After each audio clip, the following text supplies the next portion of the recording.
Bon allez, on est en retard, allons-y.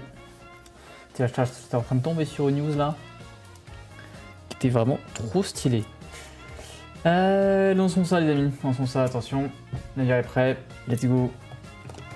Et voilà, parfait, on est parti les amis, bienvenue à vous à bord de Choix d'Histoire, j'espère que vous allez bien, j'espère passer une excellente début de semaine et un excellent mercredi.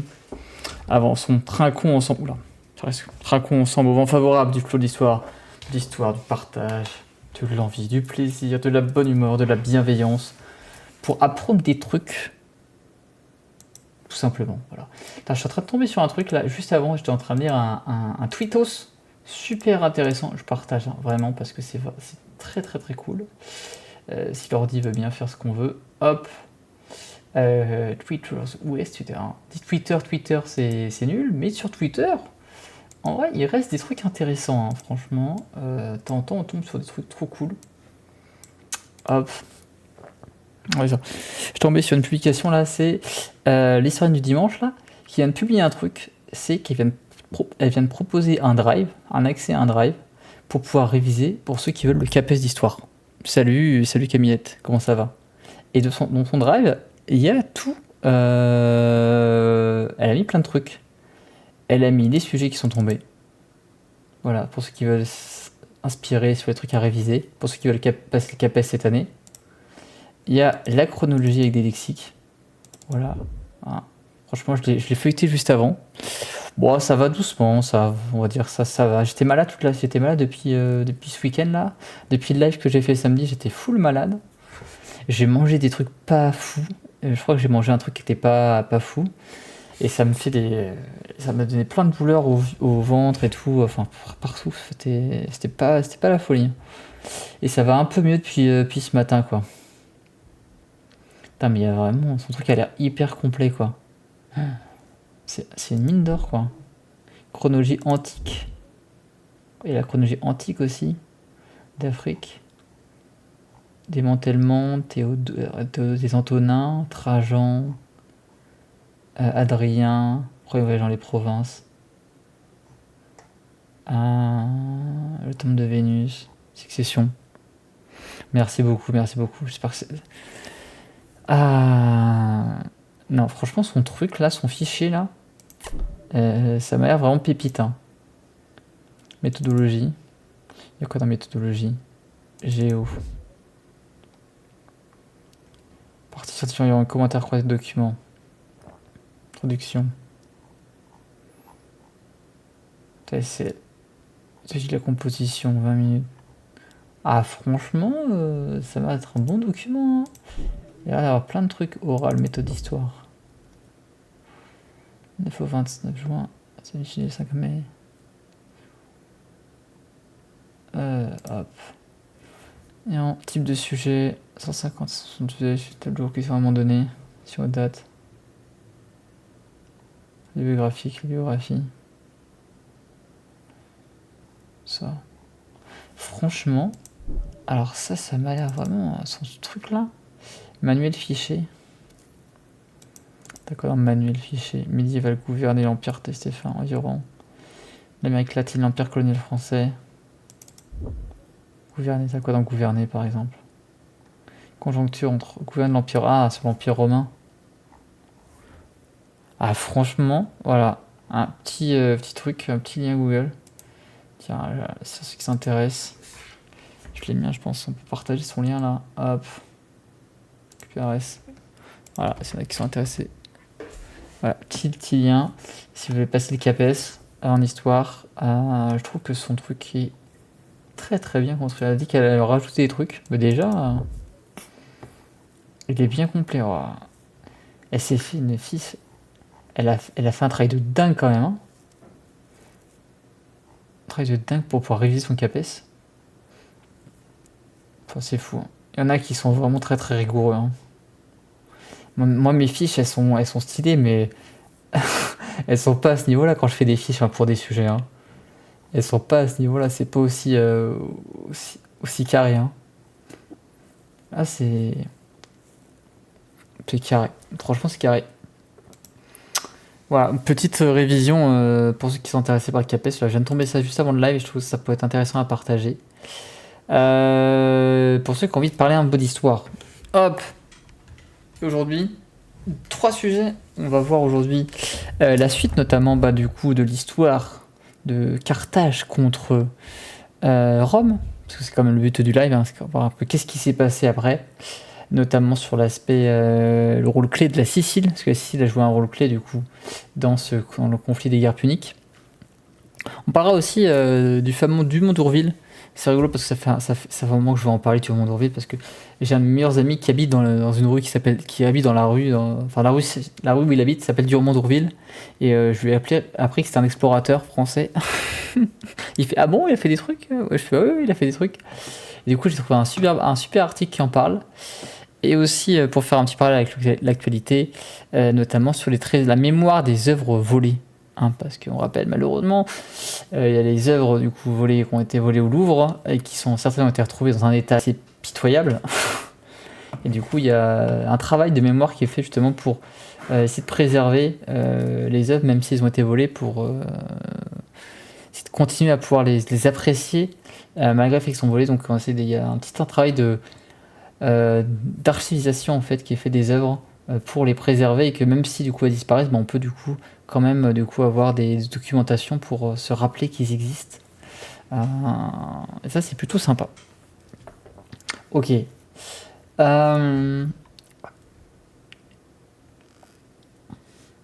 Bon, faut s'hydrater un petit peu aussi. Et du coup, si on programme du live, si on fait rapidement programme des lives cette semaine, très simplement, hop, si on retourne sur Discord, hop, on va mettre un programme. Là, je l'ai pas changé parce que mon emploi du temps, il a pas changé cette semaine. Il est assez régulier du coup cette semaine. Pour février, on n'est pas en février. Donc, petit live aujourd'hui, petit réact du coup sur l'actu, on va parler de Rome-Carthage, on va parler des trésors oubliés, on va parler du coup du Dumont d'Urville, l'exploration, parce que on rappelle, on aime bien l'histoire maritime, donc forcément il faut parler un peu d'explorateurs. Vendredi du coup on fera la suite de l'incroyable périple de Magellan, l'incroyable périple, la partie 2, il y a en 4 parties, et il y avait un autre truc que je voulais faire, vendredi il y avait 2 trucs que je voulais faire. J'ai trouvé une vidéo qui était ultra intéressante. Alors, il faut que je la retrouve. Faut que je la retrouve. C'est quoi cette vidéo? C'est quoi la vidéo que j'ai vue? Ah, mais je vais dans mon historique, tout simplement. Si je vais dans mon historique de vidéos, YouTube. Historique. Il va pas être loin. Je l'ai regardé il y a pas longtemps. Ouais. Comment c'est quoi c'est quoi l'historique de la vidéo? Comment qu'elle s'appelle cette vidéo déjà? C'est simple. Je l'ai mis dans mon planeur. Je vais dans mon planeur. Alors, hop. Je vais annuler. On sera le 6. Ah oui, c'est oui, forcément. C'est des règles du coup sur la guerre punique. J'ai trouvé une belle vidéo qui parle justement de l'aspect naval. Le combat naval qui montre que c'est un des plus grands combats, si ce n'est le plus grand combat maritime de l'Antiquité, qui a lieu durant cette guerre punique. Voilà. Donc on parle de ça vendredi. Et du coup, hop. Pour l'instant, j'ai pas changé, du coup. Les vidéos qu'on a. On a tout. Hop. Et vendredi, du coup, on ira. Samedi, du coup, on retournera à parler de la piraterie. Pirater un petit peu l'alphabet de l'Invocateur, parce que ça se passe plutôt bien. Alors, tant que ça se passe bien, on continue. Pour l'instant, ça se passe plutôt bien. Et peut-être qu'on ira créer un village pirate là. J'ai pas eu vu que j'étais malade dimanche, au final, j'ai pas lancé le live. Donc, il faudrait que je trouve un timing pour créer mon petit village pirate là, pour parler de Nassau. Ça serait super intéressant là de faire un parallèle entre la République des pirates, parce que le titre s'appelle vraiment Republic of Pirates, donc il va vraiment en lien, et parler de la création de Nassau. Ça pourrait être intéressant. Faut voir si on arrive à trouver un petit laps dans le planning pour faire ça, à un moment donné. Bon, là, voilà comment ça va se passer aujourd'hui et cette semaine. Alors, sans transition aucune, est-ce qu'on commence par la mémoire oubliée? La mémoire des œuvres oubliées. Parce que ouais, si on fait un petit topo, tiens, on va faire le petit topo rapide comme ça. Tac. Si on va faire le topo complet, tiens. On va faire le topo complet, je pense, comme ça, on aura tout. Hop, sur les œuvres oubliées, sur les œuvres volées. Tac. Petit sujet sur les œuvres volées. Pourquoi je voulais parler de ce sujet? Tout simplement parce que je suis retombé sur un article du coup qui parlait du vol historique qu'a eu Louvre, donc pour ceux qui vivent dans une grotte. 19 octobre, ça passe déjà vite, hein, c'est déjà le 19 octobre. On a les bijoux de la couronne, et là du coup il y a même la couronne d'impératrice. D'ailleurs, si tu trouves la photo, couronne impératrice Eugénie. Attends, avant, il n'y a pas avant-après.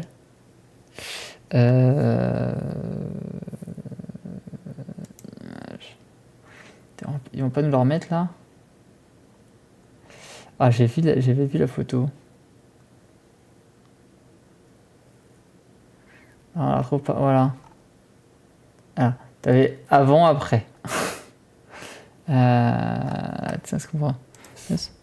Retrouver. Si on met retrouver là, en état. Ils ne mettent pas la photo. Hein. Étant en état pitoyable, était écrasé. Voilà, complètement écrasé, voilà. Voilà, la couronne des loups là. On l'a avant. Et comment elle a été retrouvée? C'est un peu sad, hein. Voilà. Donc, bon, c'est un petit peu une petite problématique, du coup. Voilà, c'est la couronne là. Ah, ça, voilà. La couronne là. Est-ce qu'on est en bon état sur. Enfin, c'est un article Facebook, hein. C'est pas ouf, mais bon. Voilà l'état de la couronne. Hop. La couronne avant, après. Voilà, hein, on va dire qu'elle a eu un petit problème, petite défiguration qui lui est arrivée, quoi. Donc voilà. Donc après le braquage spectaculaire du 19 octobre, les bijoux volés ont été estimés à 88 millions d'euros. Leur disparition représente surtout la perte d'une tranche d'histoire de la France. Effectivement, hein, la couronne de l'impératrice Eugénie, c'est quand même une partie de l'histoire de France. Les pieds en guerre ne sont pas les seules victimes du pillage d'œuvres d'art. Le rocambolesque braquage du Louvre dimanche 19 octobre dernier pointe la vulnérabilité des musées français. On rappelle quand même, l'histoire c'est quand même assez fou. Ils sont montés avec une grue, ils ont fait un trou dans la fenêtre et après ils sont allés avec une visseuse découper le verre de protection des bijoux, quoi. Franchement, on dirait un film, quoi. Les bijoux dérobés étaient exposés dans la galerie d'Apollon, qui abrite les joyaux de la couronne de France, trésors nationaux répertoriés, qui font partie d'un patrimoine culturel unique. Créée par François Ier, cette collection des joyaux de la couronne a été créée par François Ier en 1530. Le roi avait choisi 8 pierres précieuses de son héritage et décidé qu'avec celles qu'il acquerrait dans le futur, il formerait une collection inaliénable et se transmettant de souverain à souverain. L'ensemble atteignant ainsi 9500 diamants au moment de la Révolution. Les souverains du XIXe siècle ont continué à enrichir la collection qui comprenait 75 000 diamants. C'est un bel enrichissement quand même. Au moment de la chute du Second Empire. Elle sera ensuite dispersée durant la Troisième République. Lors du braquage du 19 octobre, ce sont des parures de femmes qui ont été visées. Celles qui contiennent le plus grand nombre de diamants. La couronne en or, argent et émeraude de l'impératrice Eugénie, épouse de Napoléon III, créée en 1855, a été retrouvée le jour même, abandonnée lors de la fuite des cambrioleurs. 8 joyaux ont été dérobés, dont 3 pièces emblématiques du Second Empire, portées par l'impératrice Eugénie. La broche reliquaire en diamant, le grand nœud de corsage constitué de plus de 1500 diamants, créé par l'orfèvre Kramer, et un diadème de couleur pierre couronne haut de tête, créé par l'orfèvre Lemonnier, avec 212 perles et 1988 diamants. Ça en fait, ça. Oh, merci Gara pour ton resub, pour tes 25 mois à bord. Merci beaucoup à toi. Merci beaucoup à toi pour être un matelot fidèle du Folie Soir. J'espère que tu vas bien. Comment tu vas aujourd'hui, Gara? Comment ça va de ton côté? Alors, parure impériale. Également dérobé, un collier en diadème, une boucle d'oreille provenant de la parure de la reine, Hortense de la reine Marie-Amélie, composée des saphirs bleus de Ceylan entourés de diamants. Celle-ci fut la propriété successive d'Hortense de Beauharnais, reine de Hollande et mère de Napoléon III, puis de Marie-Amélie de Bourbon de Sicile, épouse du roi Louis-Philippe, qui régna à partir de 1830.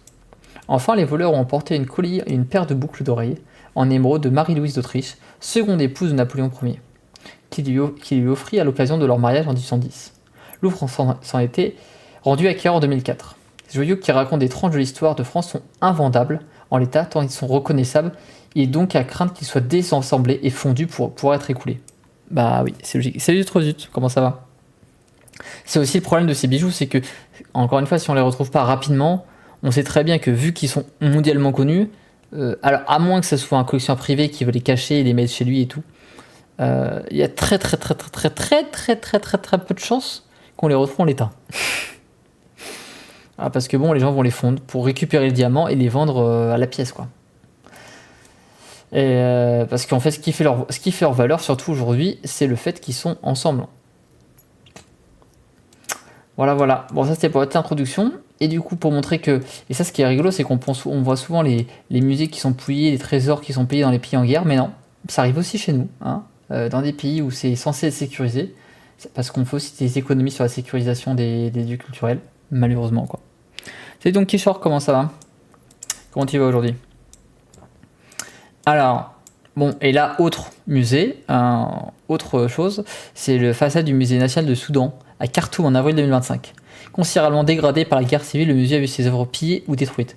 Parce que si on fait un petit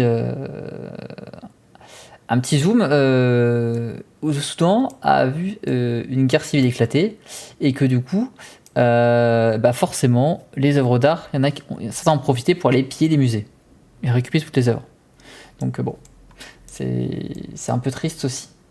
Et c'est pour ça que certains disent qu'il faut les récupérer, mais bon, c'est compliqué de dire que dans ces zones-là, il faut pas les laisser. Bon, encore une fois, les pays ont le droit d'avoir leur propre musée aussi, hein. Mais bon, on n'est toujours pas à l'abri d'un conflit, quoi. La guerre civile qui embrase le Soudan depuis 2023 n'a pas épargné le patrimoine du pays. À commencer par le musée national dont les collections saccagées font l'objet de trafics.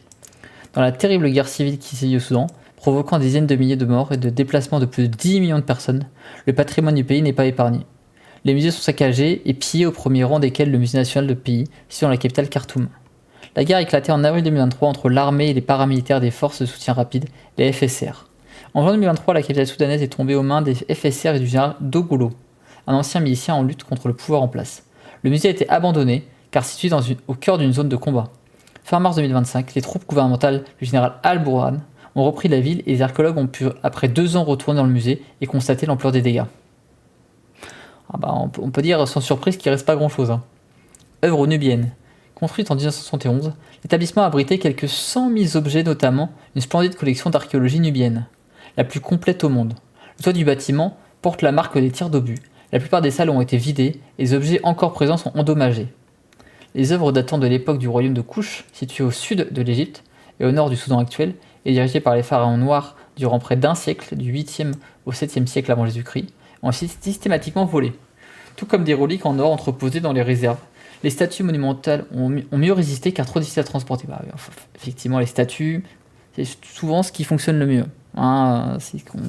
Pour transporter, c'est quand même beaucoup plus compliqué, donc on y fait moins attention.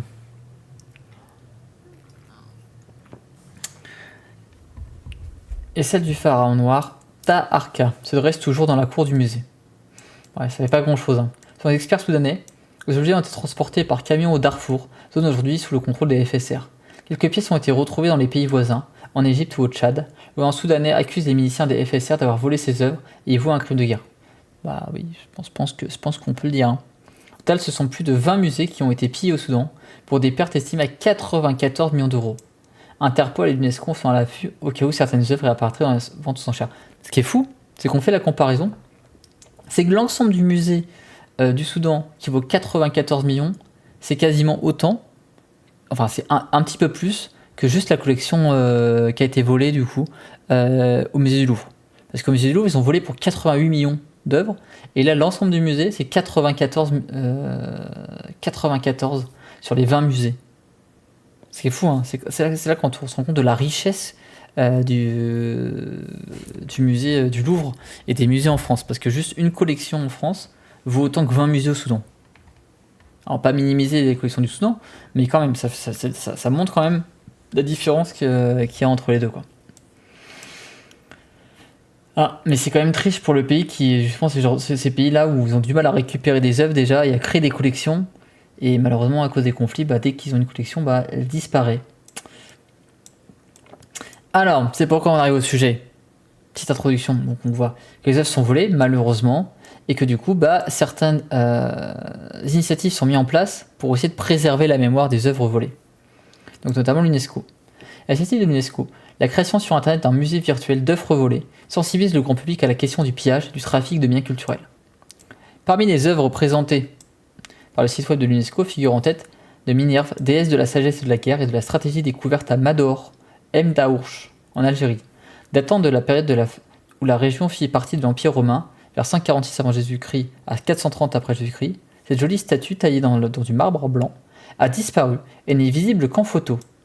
Elle fait partie des œuvres choisies par l'UNESCO pour figurer dans le musée virtuel des biens culturels volés qui vient d'ouvrir une première dans le monde. Sous tous les angles, mémoire numérique des disparus, cette plateforme créée par l'architecte burkinabé Francis Kéré mobilise les dernières technologies pour sensibiliser le grand public au trafic illicite. Elle présente environ 250 objets volés et les décrit de manière très pédagogique, restituant le contexte de l'œuvre, son importance pour l'histoire et pour la mémoire des différentes communautés affectées. Chaque objet, modélisé en 3D, peut se contempler à 360 degrés, sur toutes les faces, le site donnant des dimensions et ses caractéristiques techniques. Ça fait un peu penser aux visites virtuelles qu'on avait fait, notamment on a fait des visites virtuelles, comment ça s'appelait, qui était très très bien faite, de la c'est Persépolis, Babylone, c'est la visite de Babylone c'est Babylone ou Persépolis, j'ai un doute. Je crois que c'était Persépolis qu'on pouvait visiter en 3D. Attendez, vérifier. Visite virtuelle. Je crois que c'est Persépolis. Visite virtuelle.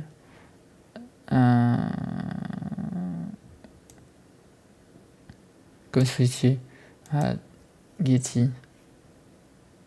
C'est pas ça. Par Getty. Ah, c'est ça, hein. Et c'est ça, c'est Persépolis. Ouais, c'est ça, Persépolis qu'on pouvait visiter en virtuel. Ah, ça c'était si. Persépolis, ouais, si, Persépolis. Voilà, on pouvait visiter Persépolis en virtuel. Voilà, la même chose, je pense. Il pourrait aussi découvrir une pièce d'or de Libye antique provenant du trésor de Benghazi et datant du 4e siècle avant Jésus-Christ. Encore un pendentif en or en forme de crocodile originaire de Côte d'Ivoire. Daté de la période précoloniale, cet animal présente un symbole important dans sa culture des Akans, et sa disparition prive la communauté d'un élément de sa mémoire collective. Exactement. Ça, des fois, moi, je suis triste aussi que certains collections vont chez les privés aussi, parce qu'après, on peut plus en profiter. Il y en a qui rachètent les collections, et c'est un peu triste. L'objectif de l'UNESCO est que ce musée virtuel, outil de veille destiné pour le moment à accueillir des nombreux autres objets, se vide peu à peu au profit d'une salle des retours et restitution. Ah bah oui. Ah oui, ça serait mieux. Où seront exposées des œuvres rendues à leur pays et au musée d'origine. L'organisation veut également créer un réseau rassemblant police, marché de l'art et société civile pour lutter contre ce pillage des patrimoines particulièrement sensibles. Ce trafic concerne environ 57 000 objets selon Interpol. Musée-UNESCO.org. Alors, musée-UNESCO.org. Musée UNESCO. UNESCO.org. Alors qu'est-ce que ça donne ce petit musée UNESCO.org? Un petit musée. Visitez maintenant. Ah tiens, on vous met le lien quand même. Hop. Partage le lien. Cliquez pour explorer. Mais c'est stylé parce que je pense à la fois ça peut permettre de sensibiliser les gens et de faire un inventaire de tous les biens qui sont volés, quoi. Part d'un présenté qui disparaît. Et oui, c'est vrai.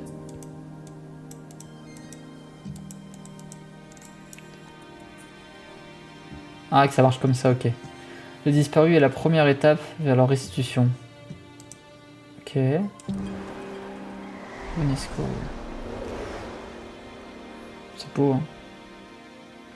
Galerie des biens volés, découvrir. Auditorium. Salle des retours et sessions. Ouais, découvrir, hein. Je suis curieux de voir à quoi ça ressemble.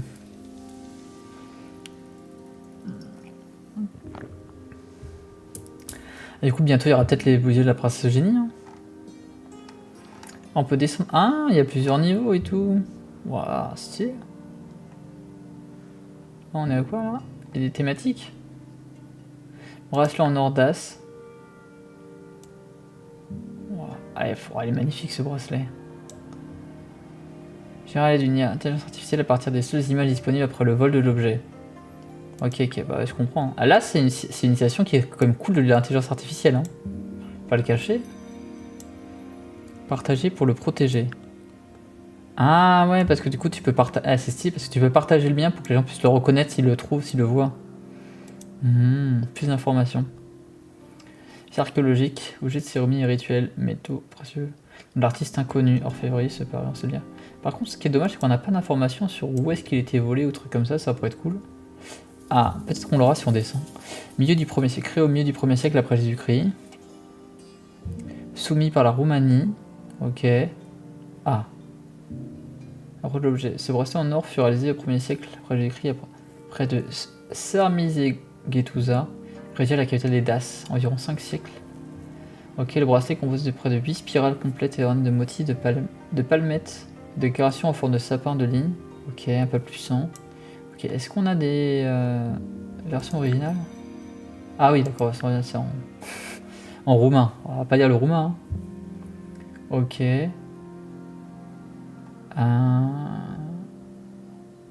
Que c'est une liste technique. Sur contenu éducatif. Non, ok, mais moi je voulais avoir si on avait les objets volés similaires. Ah, il y a des. Ok, il y en a d'autres qui sont similaires d'autres. Ok, d'autres. On n'a pas les. Où est-ce qu'il a été volé et tout. Oh, il est beau, hein. Par contre, c'est magnifique, hein. Archéologique of Romania, Dacian Roman Roots. Ils ont même fait une petite vidéo. Punaise, c'est cool, hein. Alors, c'est cool et en même temps, c'est triste parce que du coup, c'est un objet volé, quoi. Mais c'est sympa qu'ils font un truc de sensibilisation comme ça, quoi.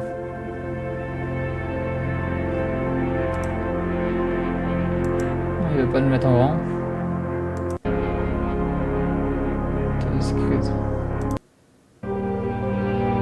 Ouais, ok. Bon, c'est pas mal.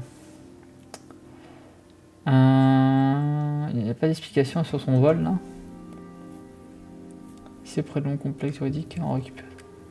Dans des débuts 2000 a marqué une avancée scientifique dans notre compréhension. Sur les 24 bracelets connus pour avoir été pillés dans la région de Sèvres. Ah aussi, près de long complexe effort juridique et diplomatique, on a récupéré 13 aux côtés d'autres artefacts majeurs en or, en argent, en fer. Reste encore à découvrir sur l'univers d'As. Absence de texte écrit, ce sont des objets archéologiques tels que ceux-ci qui nous offrent un accès direct à leur culture. Ok. Ah oui, il y a des gens qui ont fait des fouilles illégales sur le lieu. Ok. Ok, ok. Ok. Quand on a plusieurs niveaux. Peinture, bouteille voire pas. Tête du bijou.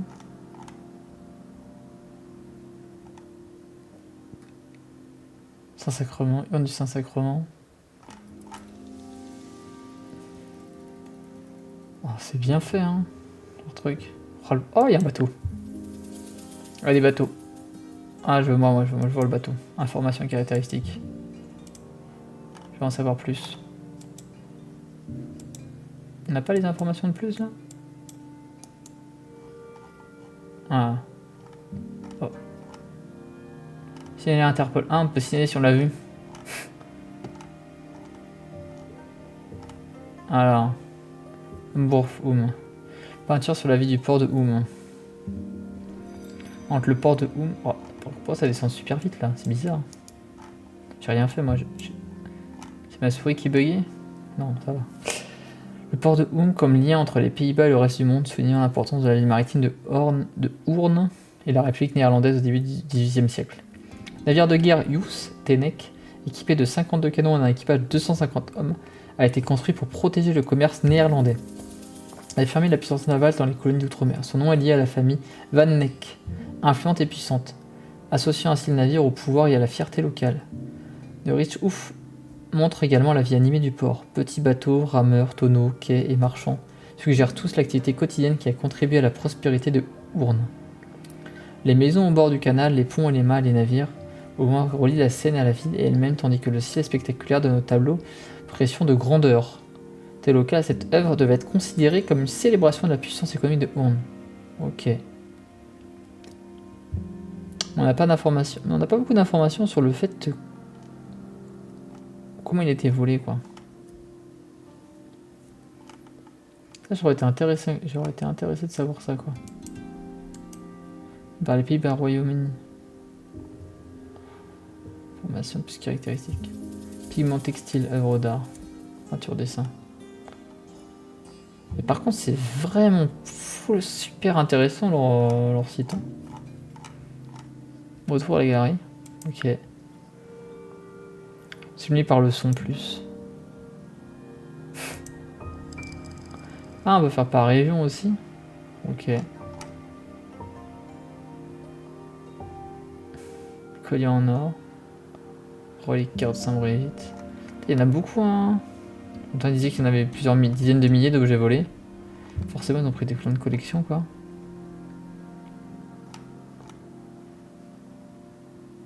La Cantar Diadème. Ah, bien, hein, franchement. Franchement, ce musée, elle m'a l'air vraiment très cool. Et comment on fait pour aller sur l'autre musée, là? Il y avait quoi? Hop, menu. Explorer la carte de votre visite. On a 245 objets, ok. Positionné par l'UNESCO, les objets culturels. Celle des retours et restitutions.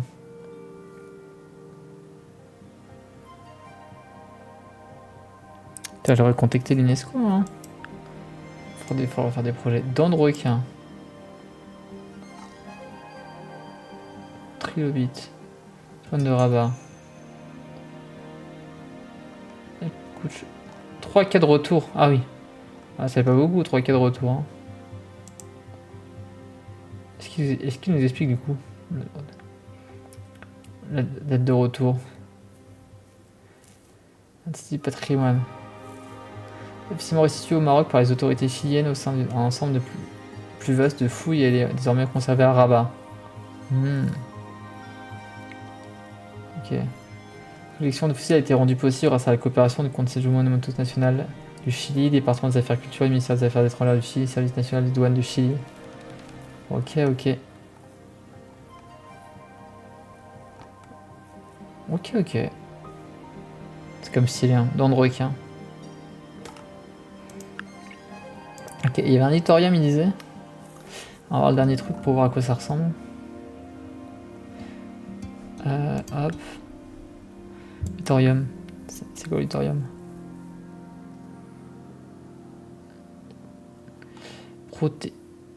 Protégeons notre patrimoine commun. Ok. C'est virtuel, IR+, découvrir la plateforme unique. Sur l'UNESCO. Ok. Lutte contre le trafic illicite, la Convention 1970. La Convention concernant les mesures à prendre pour interdire et empêcher l'importation, exportation et transit de propriétés illicites, c'est bien culturel UNESCO en 1970. Un traité international majeur qui a profondément marqué les efforts mondiaux pour la sauvegarde du patrimoine mondial adopté le 14 novembre 1970. Elle fut le premier instrument juridique contraignant et reconnaissant la nécessité d'une action internationale concertée contre le trafic illicite des biens culturels. C'est assez récent, hein. Et en plus on a un article à la presse dessus. La lutte contre le trafic illicite des biens culturels, pour l'UNESCO. Ouais. Le retour des restitutions. Ça c'est bien, hein, franchement. Interpol. Architecte du musée virtuel UNESCO. Bah merci monsieur Kéré. Hein. Partenaire du musée virtuel des objets, en savoir plus. Putain c'est bien foutu, hein, leur truc. Hein. Il y avait quoi derrière? Hop. Chargement.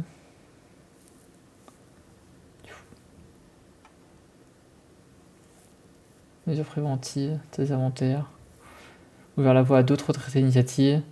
Convention 95 sur les biens volés. Qu'on a quoi? Mesures préventives, établir des inventaires, instituer des certificats d'exportation, réglementer le commerce, ok. Détection de l'exportation illicite des mécanismes de retour. Sensibilisation publique, bah, c'est ce qu'ils font avec leur musée virtuel. Plus de 140 États ont ratifié la convention. Bon, c'est bien, mais c'est pas assez. Hein. Sur 79. Certains, on pense qu'ils l'ont pas ratifié. Hein. Accompagner activement les États partis dans la mise en œuvre. Et c'est ça qui permet de se dire qu'il peut essayer de protéger en fait les bijoux de la couronne, mais en même temps qui fait que les gens peuvent pas les revendre en l'état, quoi. Mais qui fait que si elles apparaissent sur le marché, on peut les récupérer plus facilement, quoi. Parce qu'en l'état, ils sont invendables, quoi. C'est hyper intéressant en fait, hein, franchement. C'est cool qu'il y ait une initiative comme ça. Après, je connaissais pas du tout l'initiative du musée virtuel. Franchement, super cool. Hein. Pas ce que vous en pensez. Moi, je trouve ça vraiment une initiative de fou. Hein. En plus, c'est une petite musique détente. Oh, qu'est-ce que c'est bien. Ok. Hop. Ok. Alors, passons au deuxième sujet du jour. Au deuxième sujet du jour, on a dit qu'on parlait de monsieur un peu des univers maritimes. Jules Dumont d'Urville. Le bon Dumont d'Urville. Et là, je suis tombé sur un article. Un petit article, il a été mis à jour il n'y a pas longtemps, hein, 27 janvier, qui est sur le fameux musée de la Marine, que vous avez du coup en France, à Paris, à Brest, etc. Et ils ont fait un petit article avec notamment en partenariat avec Sciences et Vie sur un petit portrait de notre bon Jules Dumont d'Urville. Regardez, il a une belle tête, hein, belle chevelure, voilà. Il a l'air sérieux. Le bon Dumont d'Urville. Alors, voyage au bout du monde, la mer sans limite. L'expression Magellan, il faut que j'y aille. Hein. Je suis toujours pas allé. Il faut que je trouve le temps d'y aller. Ça pourrait être hyper intéressant. Marin explorateur du XIXe siècle, il fut le premier Français à fouiller l'Antarctique et le découvreur de la Terre d'Adélie. Portrait d'un homme dont la mort accidentelle stoppa net une brillante carrière. C'est des vies aussi qui sont assez rocambolesques, mais pleines d'aventures. Jules Dumont d'Urville est resté dans l'histoire comme explorateur qui découvrit la Terre Adélie, un matin de janvier 1840, aux confins glacés du monde. Hein. Le mec est quand même allé loin, parce que si vous voyez Maps, si on voit Maps, hop, si vous savez pas où c'est, alors, hop, Terre Adélie. Alors, est-ce qu'il va le mettre? Parce qu'il ne le met pas. Pourquoi il me le met? Je suis pas sûr qu'il met. Non, on n'est pas là. Oh putain. Il peut pas me le mettre sur la map? Bon, on va aller plus loin. Hein. Il est parti à l'autre bout du monde. Hein. Alors, la géographie, c'est pas mon truc, mais. C'est un truc sur Terre Adélie. Pourquoi il me met pas Terre Adélie? Pourquoi il le met pas? Pourquoi il met pas en truc Terre Adélie Antarctique Tiens, si on met comme ça Terre Adélie, il va me trouver. C'est à l'autre bout du monde, Terre Adélie. Ah, là, il le met. Pourquoi il le met pas? Pourquoi sur Maps, il me le met pas? Je comprends pas.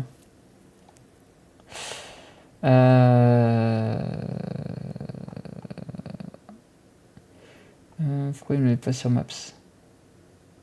Sur mes latitudes. Je comprends pas pourquoi il me le met pas sur Maps.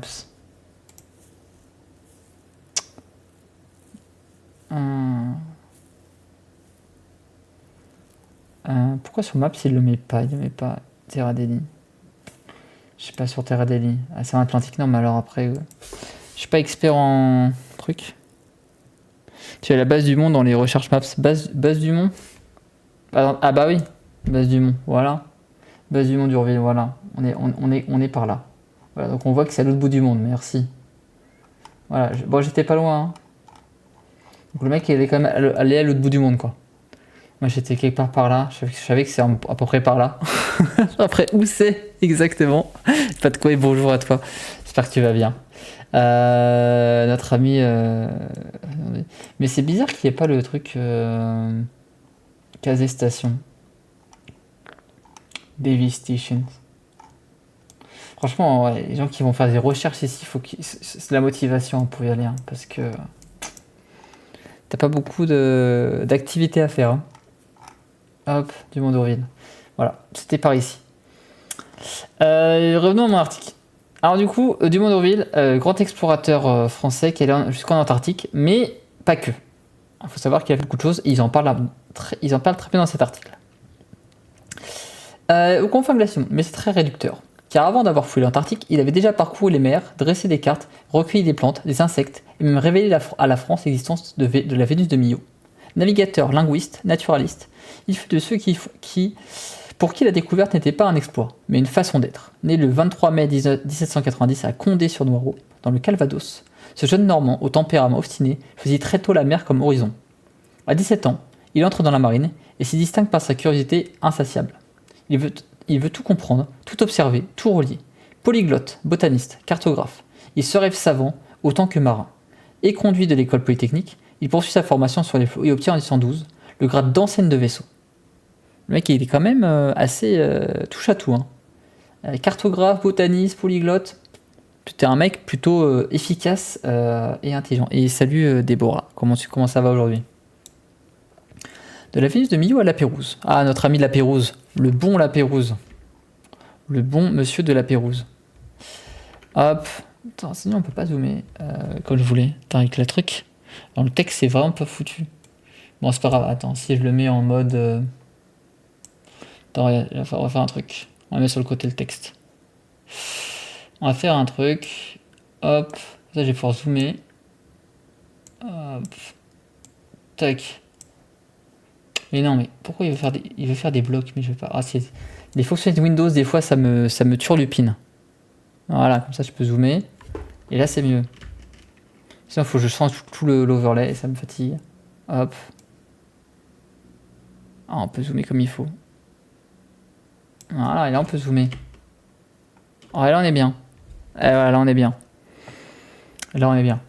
Alors, David à Pérouse. Qu'est-ce qu'il a fait notre bon monsieur Dumont d'Urville? En 1815, il épouse Adèle Pépin, celle dont le prénom... bien le bonjour, qui êtes-vous, monsieur? Monsieur Ah, je suis nul avec les pseudos, moi. Saslil, eh ben, bienvenue à toi l'ami, avec tes 290 personnages, 290 personnes. Eh ben, petit cœur sur vous les amis, qu'est-ce que c'est de beau. Alors, vous étiez en train de faire fichier Epstein, procès Le Pen, remaniement, question gouvernement, QAG, oulala. Bon, sujet lourd de sens, comment ça s'est passé? Monsieur, cette chaîne a hâte de voir ce que vous faites. Eh ben, bienvenue à toi, je ne te connais pas du tout, donc merci à vous, je sais pas qui a suggéré. Eh ben, ici, on va se présenter. Moi, c'est Romain, je suis historien. On décrypte l'actu à travers le prisme de l'histoire, comme aujourd'hui. Les mercredis, on fait du direct d'actu historique. Tout à l'heure, on a parlé notamment des musées volés. Si vous connaissez pas, par exemple, sur les œuvres volées du Louvre. Voilà, je vous mets le petit lien, on est tout à l'heure. C'est le musée, la galerie virtuelle du Louvre. Voilà, galerie virtuelle de l'UNESCO qui permet de voir toutes les collections qui ont été volées. Et aujourd'hui, on est parti sur un deuxième article, on est sur la découverte de qui est monsieur Jules Dumont d'Urville. Donc voilà, donc je suis historien et du coup on parle d'histoire. Le vendredi on fait des réacts historiques et le week-end on chill sur du gaming et on parle d'histoire. Et bien sûr, vu qu'on est des pirates ici, on a un petit navire qui s'appelle le Vasa. Voilà. Super, si vous êtes jamais allé, il y a un musée à Stockholm qui est le navire qui a été renfloué à son nom. Et voilà, vu que je suis un capitaine, j'ai mon petit bonhomme à mon effigie. Voilà. Vous aimez l'histoire, vous aimez parler d'actualité, vous aimez la géopolitique, et ben vous êtes au bon endroit. Et je vais remercier tous les gens qui ont follow. Merci du coup à Cécile du coup pour le follow. Bonjour à Cyber Octopi, voilà. Merci à Piratata, j'aime bien ton pseudo, super sympa pour le follow, pareil. Bienvenue à Fine Fine Road et la Fung. Merci au follow à Dada. Pour me présenter Cécile qui fait de la politique, de la pédagogie, du gaming en créant des expériences diverses. Eh ben, je pense qu'on est copains. Attends, il faut que j'aille sur ta chaîne. Attends, je n'ai pas du tout. Hop. Alors attends. Alors sur Twitch. Allons sur Twitch ici. Mon ami, hop, petit follow. On va voir qu'est-ce que tu fais, mon ami. Hop, petite bio. Un truc de dragon. Ah, les dragons. Et ben très cool, très cool, mon ami. Historien aussi, du coup, tu dis ami historien. QAG. Un petit peu de discussion. C'est des jeux que je connais pas, ça. Ah, et ben très bien. Et ben merci à toi, quoi. Bah, de rien, hein. Merci, hein. C'est normal. Comment on fait déjà? Attends, moi je suis nul avec les commandes Twitch. Comment j'ai fait déjà? Je pouvais faire un truc tout à l'heure quand t'es arrivé. Alors comment on fait? Hop, mince, je sais plus. Je sais plus sur mes Twitch. Ça fait longtemps. Moi, je reprends le stream. Ça fait quoi? Un mois que j'ai repris le stream. Ça faisait 6 mois que j'ai pas stream. Voilà, donc merci pour les follow à tous ceux qui peuvent être Toonstone aussi. Et ben du coup, quand vous arrivez sur la chaîne, vous passez du rang. Quand vous followez la chaîne, vous passez du rang de Mardou, c'est une moussaillon. Vous avez une carte, une boussole pour maintenir le cap sur les flots de la connaissance et pour apprendre des trucs ensemble. Voilà, parce que plus vous restez sur la chaîne, plus vous apprenez des trucs. C'est ça qu'on fait ici. On aime bien apprendre des trucs et partager des trucs. Et aussi, on fait des podcasts. On a fait quoi, une cinquantaine d'interviews avec des historiens et des professeurs pour apprendre des trucs ensemble. Vous avez tout en rediffusion sur YouTube et sur podcast. Il y a maître historien contemporain, mais pas prof ici, mais formateur professionnel de temps en temps. Ok. Tu fais un SO et non du streamer. C'est ça. Mais en fait, il y a un bouton pour faire le SO et ça marche pas. Normalement, je clique. Et d'habitude, ça marche. Regarde. Ah si, là, ça marche. Regarde. Et là, ça marche. C'est juste moi qui suis pas doué avec les commandes. Ça fait longtemps que j'ai posté mes commandes sur ma chaîne. Enfin, je suis tout perdu, moi, avec les commandes. Bon, en tout cas, grand merci à toi. Je sais pas qui a suggéré, en tout cas, le raid ici. Et grand merci à toi. Donc aujourd'hui, le programme, comme j'ai dit, on a commencé par les œuvres volées. Comment, du coup, préserver la mémoire des œuvres volées, notamment avec un musée virtuel qui a été créé par l'UNESCO. J'ai mis le lien en commentaire dans le chat. Là, on va parler de Jules Dumont-D'Urville, grand explorateur, parce qu'effectivement, on s'appelle le flot de l'histoire parce qu'on navigue sur le flot de la connaissance, parce qu'on adore l'histoire maritime. Donc on parle essentiellement d'histoire maritime, mais pas que évidemment. Et après, on parlera la suite de notre découverte du conflit entre Carthage et Rome, notamment sur le rôle de la Sicile dans ce conflit, notamment les règles de la guerre à la romaine. Quelles sont les règles de la guerre à la romaine qui ont motivé Rome durant toute la période de la République? Parce que oui, Rome pouvait faire la guerre, mais il y avait quelques règles à respecter. Parce que c'est bien, il faut respecter les règles, et notamment l'aspect religieux, qui était très présent, sinon il pouvait avoir des problèmes nos amis romains. Voilà. Donc si vous avez... Je suis le plus 300. Chapitre Poco, va très bien, bienvenue à toi sur le pont. Voilà, donc si vous avez envie d'apprendre des trucs en histoire, vous avez des suggestions à proposer, n'hésitez pas, voilà. Et puis, si vous voulez être tenu au courant de tout, il y a la petite newsletter, voilà, la petite Substack, et il y a des petites anecdotes historiques que je présente aujourd'hui. Qu'est-ce qu'on a donné comme anecdote aujourd'hui Aujourd'hui, post, hop, sur la guerre juste. Non, je veux voir mon post.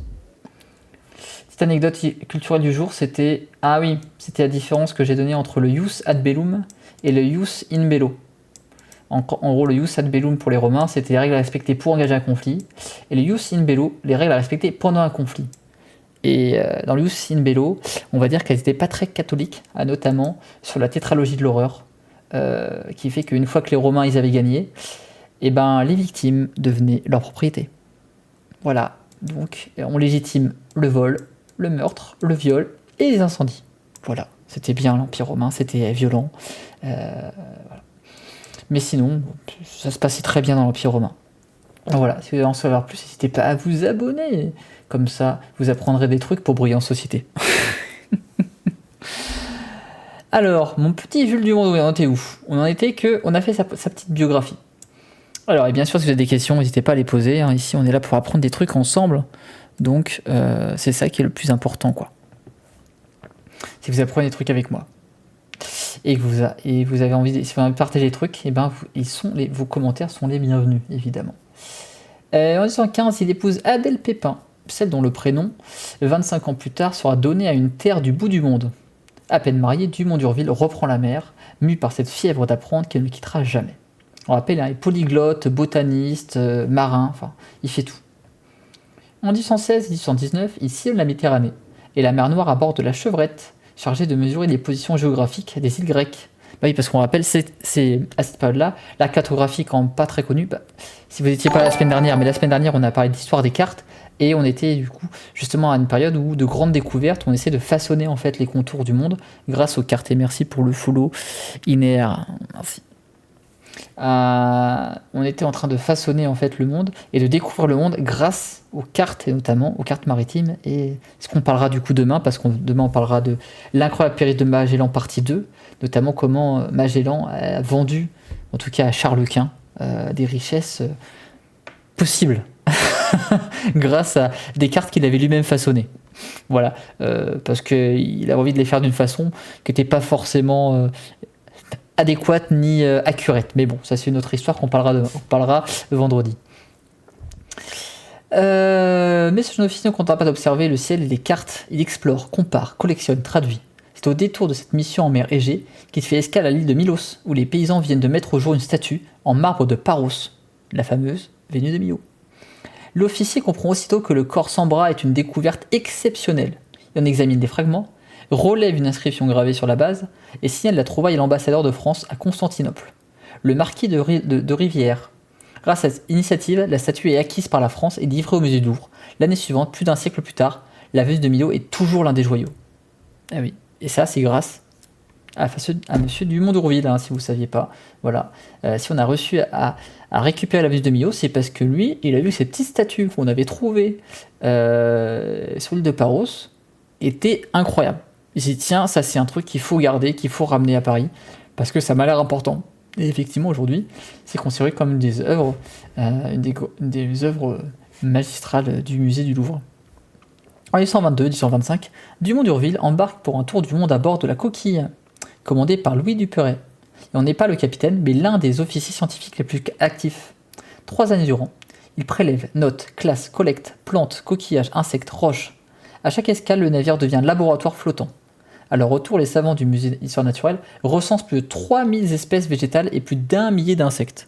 Encore une fois, ce qui est hyper intéressant, c'est que ces premiers voyages là, au XIXe siècle ont été des voyages qui ont été d'une richesse incroyable. Alors bon, il y a plein de choses qu'on peut dire dessus, mais en tout cas, ont été du coup un moteur pour les avancées scientifiques, pour agrandir notre connaissance de notre écosystème et des côtes notamment qui nous entouraient. Et notamment les musées d'histoire naturelle à Paris, du coup, retracent toute cette aventure et toutes ces découvertes. Ok. De cette récolte naissent des études et une flore des Malouines qui fixe sa réputation de naturiste rigoureux. Animé par le désir d'aller plus loin, il reprend la mer en 1926, cette fois à la tête de l'Astrolabe, ancienne la Coquille. Accompagné de la ZD, sa mission retrouver les traces de Monsieur de la Pérouse.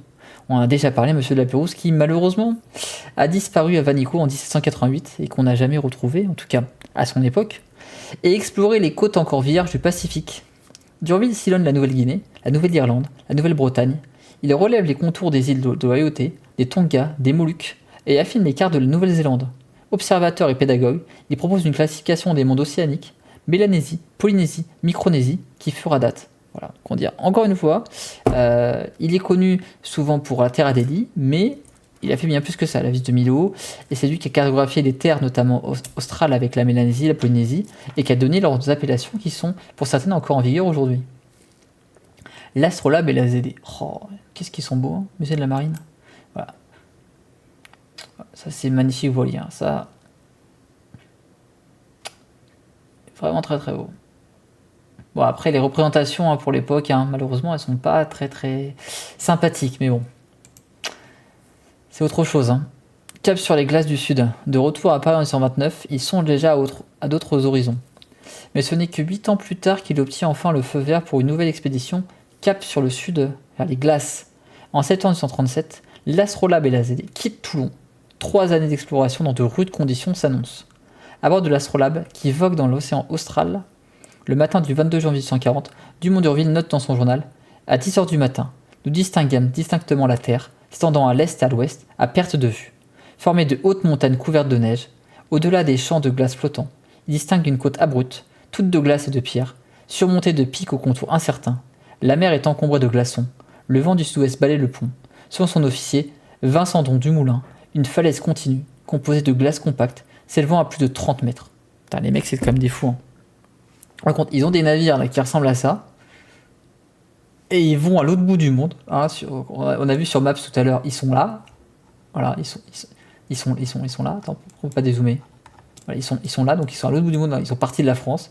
Ils ont fait tout le tour du monde. Enfin, ils sont arrivés ici, avec leur petit bateau. Il fait hyper froid. Ils voient de la neige à part de eux et ils sont contents. Ça, c'est des grands malades. Hein. Des grands malades. Dans les conditions qu'ils avaient, ils partent des mois, voire des années en mission, sans savoir s'ils vont revenir, pour essayer de découvrir quelque chose. Ils ne savent même pas si ça existe ou pas.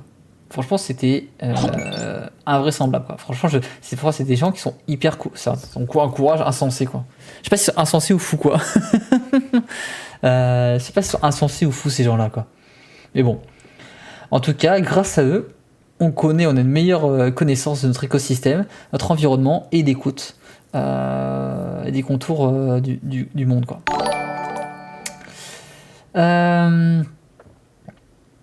Ok, plus 30 mètres. Les deux navires se trouvent à environ 66 degrés sud, 138 degrés est. D'Urville ordonne alors d'arborer un pavillon tricolore. J'envoyais aussitôt un de nos matelots déployer un drapeau sur ces terres qu'aucune créature humaine n'avait ni vu ni foulé avant nous. On se demande pourquoi. Hein. Ainsi naît la terre Adélie, baptisée en hommage à son épouse Adèle. Quelques jours plus tard, une équipe débarque sur un îlot rocheux, le rocher du débarquement, pour y laisser un acte de la prise de possession au nom de la France. Ah, débarquement sur la terre Adélie, le 21 janvier. Ouais, voilà. Ils sont eux, il n'y a que des pingouins. Voilà. Voilà, ils sont bien. Voilà, ils ont trouvé leur îlot. Ils peuvent mettre un drapeau au milieu des glaces. Voilà, ils sont bien avec leur petit bateau. Je me dis, mais ça, c'est quand même des grands fous. Hein. L'histoire du navigateur s'interrompt brutalement 2 ans plus tard, le 8 mai 1842. Il voyage avec sa femme et leur fils de 16 ans à bord du train Paris-Versailles lorsque le convoi déraille à Meudon et s'embrase. 55 passagers périssent dans ce qui demeure la première grande catastrophe ferroviaire du monde. Parmi eux, Dumont d'Urville et sa famille. Ainsi, c'est un homme qui des îles grecques aux confins de l'Antarctique aurait fait reculer les frontières du monde connu. Et salut à toi, CZ, comment ça va? Comment tu vas aujourd'hui? Ce qui est dingue, c'est que le mec, il a parcouru des milliers, des dizaines de milliers de kilomètres en bateau, et à l'autre bout du monde, il a bravé des périples, il a bravé les océans, il a bravé les intempéries, il a bravé la piraterie, il a bravé les conditions météorologiques, et il a survécu, et il meurt dans un banal accident de train, un Paris-Versailles. Un banal Paris-Versailles. Le petit train que moi je prends quand je vais à Paris, quoi. Le même trajet, quoi, que je prends pour aller à Paris, quoi. C'est une dinguerie, quoi. Bon, ça va. On passe un petit après-midi tranquillement pour parler d'histoire. Donc, ça, c'est cool. Voilà. Donc, si vous connaissez pas Dumont d'Urville, voilà, il y a un petit podcast. Ils ont fait un petit podcast sur le. Tiens, je mets l'article en chat si jamais. Vous voulez voir. Bah, c'est sur le musée de la mer. Hein. Faut aller voir l'exposition aussi. Ils ont fait une super exposition en ce moment sur les explorateurs, notamment sur Magellan. Qui est disponible. Et il y a pas mal de dossiers qui sont faits du coup par le musée de la mer sur ces thématiques. Voilà, qui sont faits. Nouveau musée, quand la mer aspire l'innovation, les voyages au bout du monde. Plusieurs thématiques, les trésors, les abysses, les femmes exploratrices, les expéditions maritimes. Enfin voilà. Pas mal de choses qui sont. Pas mal d'éléments, et notamment Magellan en voyage qui change le monde, l'exposition qui est en ce moment. Sur le musée de la Marine à Paris. Donc si vous êtes dans le coin, je vous invite à y aller. C'est vraiment très très stylé. Ok, alors dernier article aujourd'hui. Tac, alors attendez. On va remettre bien comme il faut. Retrouver la page. Est-ce que je l'avais ouvert quelque part? Document. Hop, tac. Qu'on remette. Où est-ce qu'on s'était arrêté? Où est-ce qu'on s'est arrêté? Hop, Carthage, enfin. Tac, on a vu. Ah, voilà. On s'était arrêté ici. On s'était arrêté du coup au face-à-face avec les légions, et notamment les Romains au combat, sur la guerre inévitable. Et du coup, suite de notre dossier de la semaine dernière, c'est notamment comment la Sicile est devenue lors de la première guerre punique le point névralgique, la clé de voûte du conflit. Si on met la carte, si on met la petite carte, tiens, pour se rendre compte un petit peu, on avait l'Italie avec Rome, on a la Sicile et on avait Carthage dans le coin. Carthage. Oh, c'est comme dit, je suis meilleur en histoire qu'en géo. Carthage, tunisien. Voilà, on est à peu près par là. Carthage c'était détruit, voilà, Carthage, voilà. Dans ce coin-là, Carthage, voilà. Crique de Robinson, Carthage. Voilà, ici, là, il y a une autre Carthage. Voilà. Je crois qu'il y avait une carte. Il y avait une carte tout à l'heure. Ah si, mais il y avait une carte. Si on met dans les pages précédentes. Si on met la carte. Voilà, on le voit, Carthage. Voilà, Carthage. On voit, hop. Carthage qui était là. Du coup, la Sicile qui est entre les deux empires, qui était un enjeu majeur du coup durant le conflit, qui d'abord appartenait du coup bien sûr à Carthage et qui après a été reprise par les Romains au fur et à mesure du conflit, avant que ils aillent jusqu'à raser Carthage. Voilà, le fameux Carthago delanta Est de Caton. Ok, hop, ça on a vu. On repasse à la Sicile. Alors. Ah, on avait parlé justement de ça, la fameuse phrase victoire à la Pyrrhus. Donc juste avant la première guerre punique, Rome affronta en Grande Grèce, Italie du Sud et Sicile, Pyrrhus Ier qui mit pour la première fois les soldats romains en contact avec des éléphants de combat. Comme une préfiguration des guerres puniques, le roi des Pyres, qui est un vrai peuple, qui a vraiment existé, est resté célèbre grâce à l'expression victoire à la Pyrrhus, ayant une victoire où les pertes sont si lourdes pour le vainqueur qu'il s'agit presque d'une défaite. Et parce qu'on rappelle juste avant le conflit avec les Carthaginois, qu'on appelle aussi les Phéniciens, qu'on appelle aussi du coup les Puniques. Si vous avez été la semaine dernière et vous avez lu la newsletter la semaine dernière, j'expliquais pourquoi il y avait ces trois termes. Eh bien, ils ont été appelés par leurs amis grecs à les aider justement contre les Pyres. Et c'est là qu'ils ont été confrontés notamment aux éléphants de guerre pour la première fois. Mais malgré cette première expérience, ils n'ont pas tout de suite compris comment s'en défaire. Pour eux, il aura fallu quelques déconvenues avant de comprendre comment se défaire des éléphants de guerre. Alors, l'île stratégique de la Méditerranée. La Sicile devient une proie lorsque la tension monte au IIIe siècle avant Jésus-Christ. À rebours des préjugés, les victoires navales de Rome prouvent l'excellence de sa marine. En 264 avant Jésus-Christ, le Sénat romain qui achevait la conquête de l'Italie sentit le besoin d'étendre sa mainmise au-delà de la péninsule. En circonstance, et les circonstances lui permettent d'intervenir en Sicile. D'obscurs mercenaires compagniens firent appel à lui contre le roi de Syracuse, accusé de les maltraiter. Le souverain ayant l'habilité de s'allier aux Romains, ils se tournèrent contre l'autre puissance dominante, l'île de Carthage. Encore une fois, on vous rappelle, c'est que les Romains, je vais en parler après, parce que le dossier en parle très très bien, donc droit romain, à la base, pour intervenir militairement, il faudrait qu'on fasse appel à nous, parce que les Romains ne sont pas censés avoir le droit de faire des guerres offensives. Ils ne peuvent faire que des guerres défensives. Voilà. Techniquement, voilà. De base, ils peuvent faire que des guerres défensives. Donc, il faut attendre qu'on fasse appel à eux, comme ils l'ont fait en Grèce, comme ils l'ont fait en Sicile. Alors, les légions prennent pied sur l'île. Hop, fatigant lui. Contrairement à une légende, les Carthaginois ou Puniques, possédant une excellente armée de terre, fondée sur une infanterie lourde fournie par les sujets africains, alors appelés Libyens.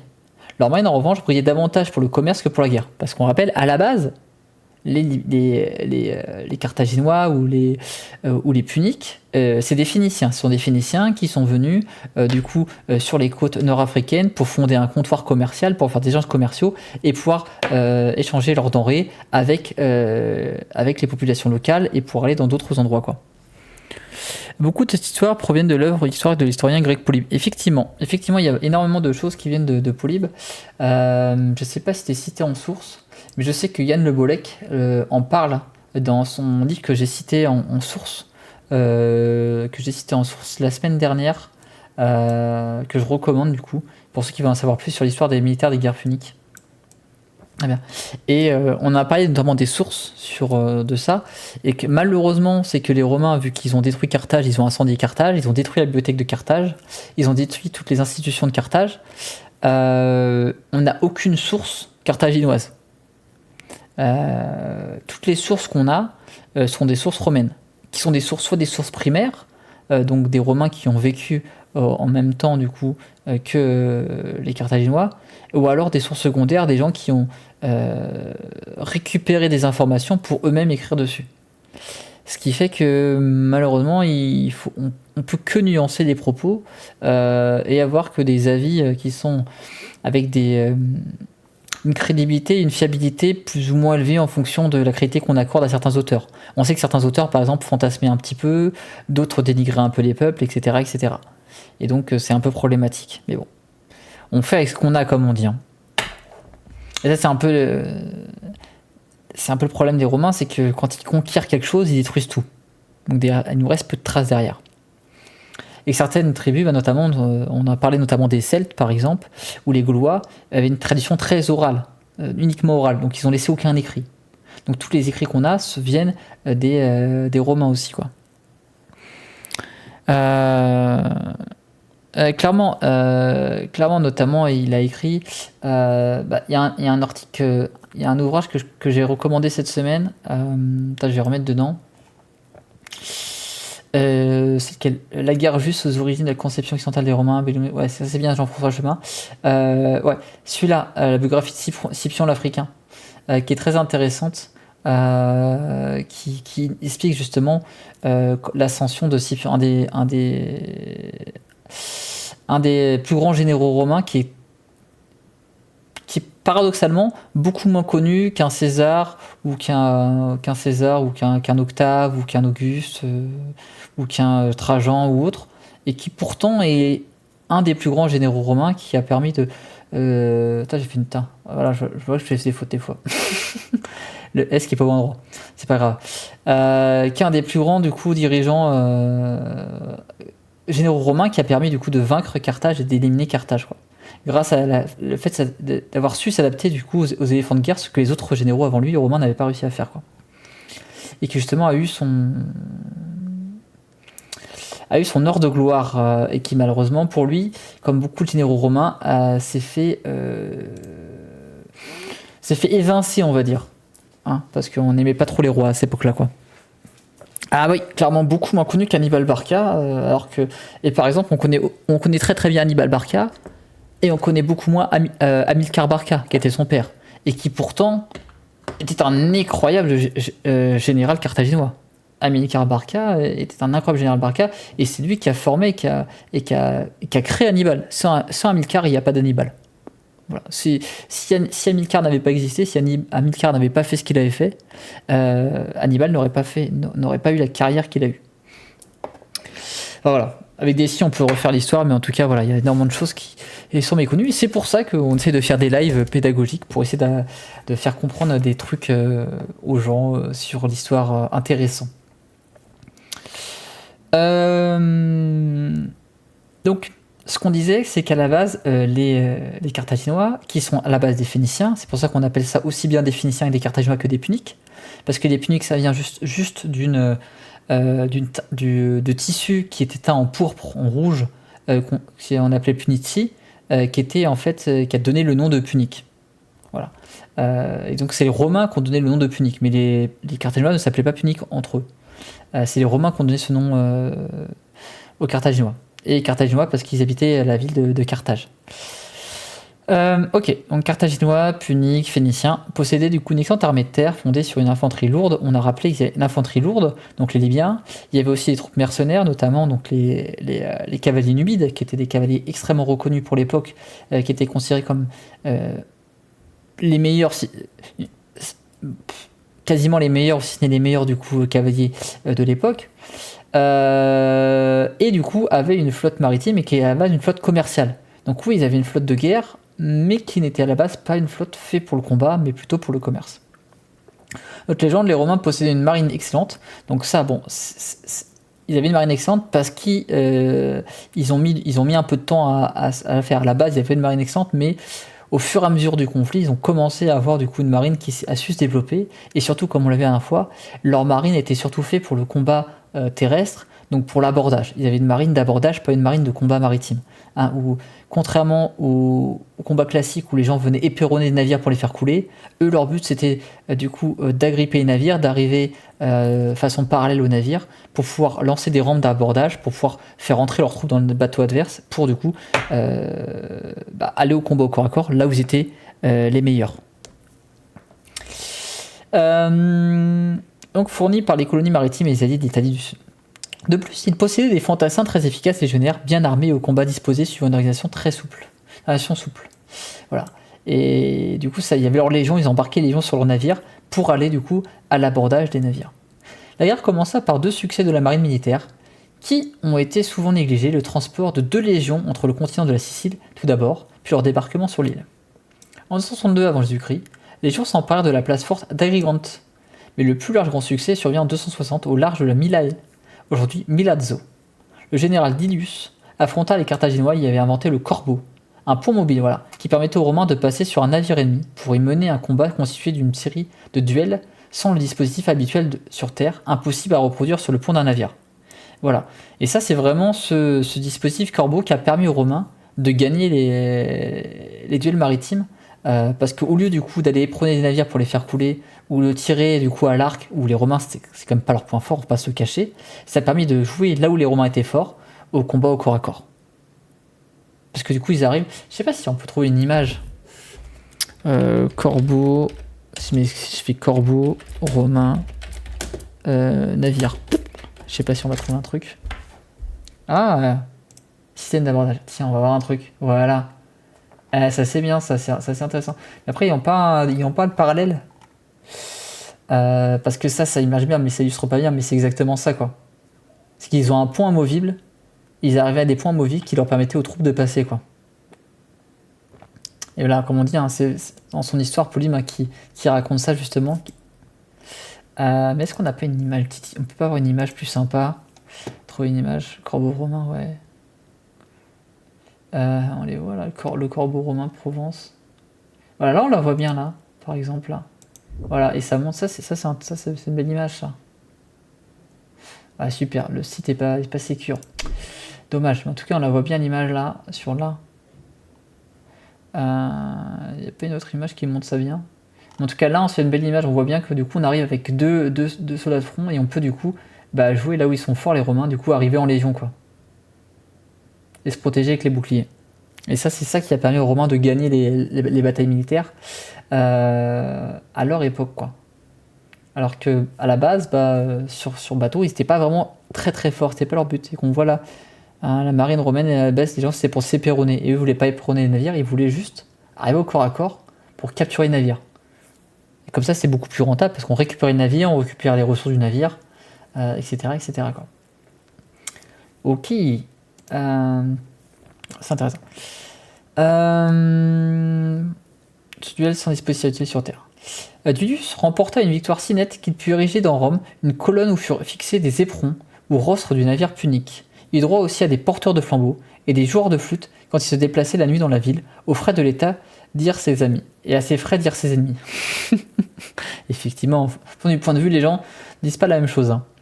La romaine fit mue en 256 avant Jésus-Christ. Sous les ordres de Régulus, elle remporta une grande victoire au large d'Ecnum, dans le sud de la Sicile. Régulus, après avoir été amiral voulu être général, il obtient la permission de débarquer en Afrique. Mal lui en prit. En 255, il fut vaincu par un chef mercenaire très efficace, Xantippe. Il fut prisonnier. Il s'était montré plus efficace sur terre que sur mer. Sur mer que sur terre. Pourtant, les Romains subirent une défaite navale au large de Trapani en 249 avant Jésus-Christ. Claudius, un ambitieux promu amiral, voulut absolument une victoire. Or, au jour choisi, les dieux n'étaient pas bien disposés. Ils le firent savoir en incitant les poulets sacrés à ne pas manger le grain qui leur était proposé. Furieux contre eux, cet homme impie les fit jeter à la mer. Ils n'ont pas faim? Eh bien qu'ils boivent. Il ne pensait pas que la nouvelle, parvenue à ces hommes, les découragerait complètement. Il fut battu pour ne pas avoir respecté les dieux, ne pas avoir pensé aux réactions des soldats. Et ça, c'est un peu logique parce que il faut remettre en contexte. Comme dit, pour mener un combat chez les Romains, il y a deux trucs qui sont impératifs. Un, il y a le droit romain. il faut respecter les règles du droit romain. Alors certains généraux ne vont pas forcément respecter à la lettre. Exemple Scipion l'Africanus, qui a réussi à s'en faire fi, mais dans certaines conditions. Et l'autre, celle-là qui est inviolable et qu'on ne peut pas négliger, c'est la religion. Il faut avoir l'autorisation divine parce que la religion a une importance capitale dans la vie romaine. Il y a des rites à respecter pour mener le combat, il y a des rites à faire avant le combat, il y a des rites à faire après le combat, il y a des honneurs à faire au combat. Enfin, voilà. Et si vous ne le faites pas, ça veut dire que vous n'avez pas une bénédiction divine, et du coup, c'est-à-dire que les augures ne sont pas de votre côté, et du coup, le moral n'y va pas. Et là, c'est exactement ce qui s'est passé. Il a voulu faire fi des dieux, soldats l'ont appris, donc ils ont vu ça comme un mauvais augure, et forcément, ils ont perdu. Ça peut paraître bête aujourd'hui, mais il y avait une conviction et une foi qui était omniprésente chez les Romains, et qui leur permettait d'avoir le courage de faire ce qu'ils font. Hein. Donc la même année aussi, approuva aussi que les Carthaginois possédaient une excellente armée. Hamilcar Barca, père du grand Hannibal, arriva en Sicile. Il appliqua une stratégie nouvelle contre laquelle les Romains se montrèrent impuissants. Il menait des raids par voie de terre en Sicile et par voie de mer en Italie. Une embuscade maritime. Par bonheur pour les Romains, leurs ennemis commirent une faute en 241 avant Jésus-Christ. Ils envoyèrent en Sicile une flotte de ravitaillement mal protégée, avec des équipages inexpérimentés. Les navires s'engagèrent en file indienne, dans le dédale des îles Égates. L'amiral Lutatus avait préparé une embuscade sur mer. C'était un fait rare, et ces navires prirent de flanc la flotte punique, qui subit un désastre. Je ne sais pas si on peut montrer la bataille des îles Égates, si je trouve un truc. Bataille, parce que ça c'est... Bataille des îles Égates. Est-ce qu'il y a petite image qui montre le truc? Parce que ça c'est vraiment symptomatique de pourquoi les Carthaginois ont fait n'importe quoi. Ils ont pas fait un... C'est fou on trouve. J'avais un documentaire la dernière fois, j'avais vu un truc. Est-ce qu'il... Non, il n'y a pas... Un petit plan de bataille. Dommage parce que c'est hyper intéressant quoi s'il y a un petit plan de bataille. Non, j'ai pas de petit plan de bataille. Ah, c'est dommage. Parce que il faudrait que je trouve un truc de dessin. Je suis très nul en dessin pour expliquer.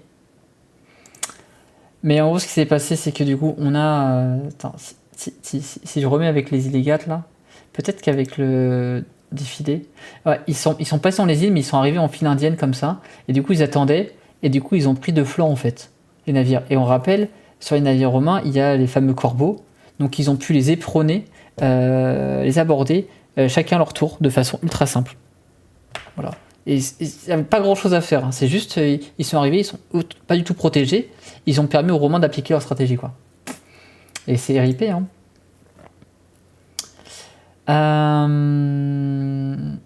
S'engagèrent les îles Égates. Elle prépare une embuscade sur mer.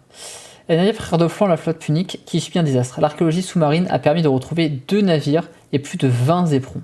Le Sénat de Carthage décida alors d'arrêter les frais. Ses membres agirent comme des commerçants. La guerre coûtait plus cher qu'elle ne rapportait. Il fallait l'arrêter. Ils acceptèrent un traité avec 2 clauses majeures. L'abandon de la Sicile et une énorme indemnité de guerre. Cette dépense fit qu'ils ne purent pas payer les mercenaires qu'ils avaient embauchés.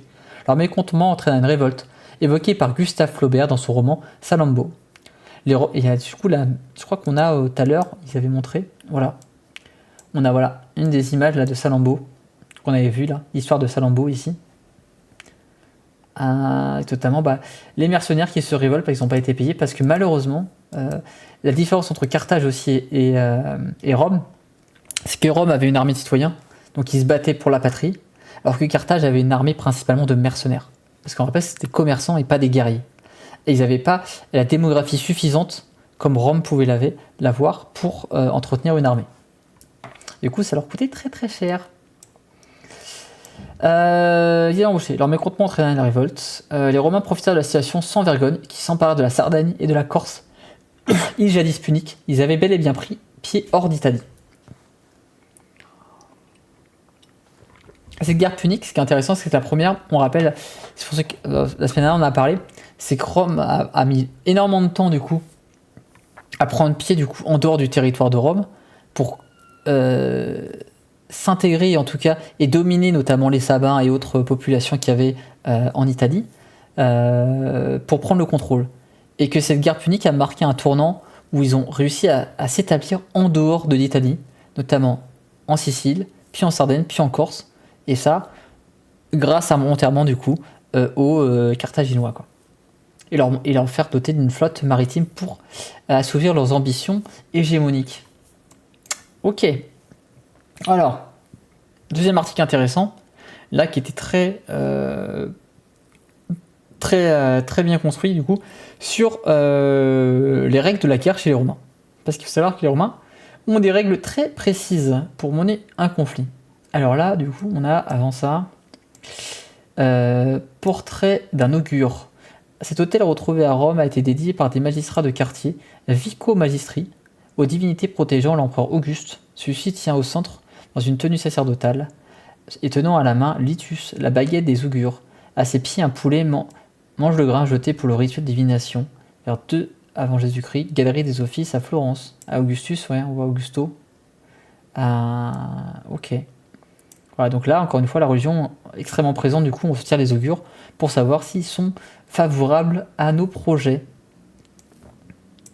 Ok, alors, les Romains ne se lançaient pas l'aveugle dans la guerre. Celle-ci était régie par des lois et des rituels qui l'encadraient et les justifiaient.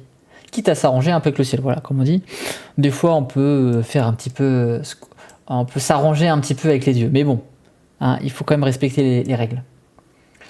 Les Romains étaient un peuple de proie, tout le monde s'accorde là-dessus. Encore une fois, les Romains étaient un peuple très belliqueux, ils sont tout le temps en guerre.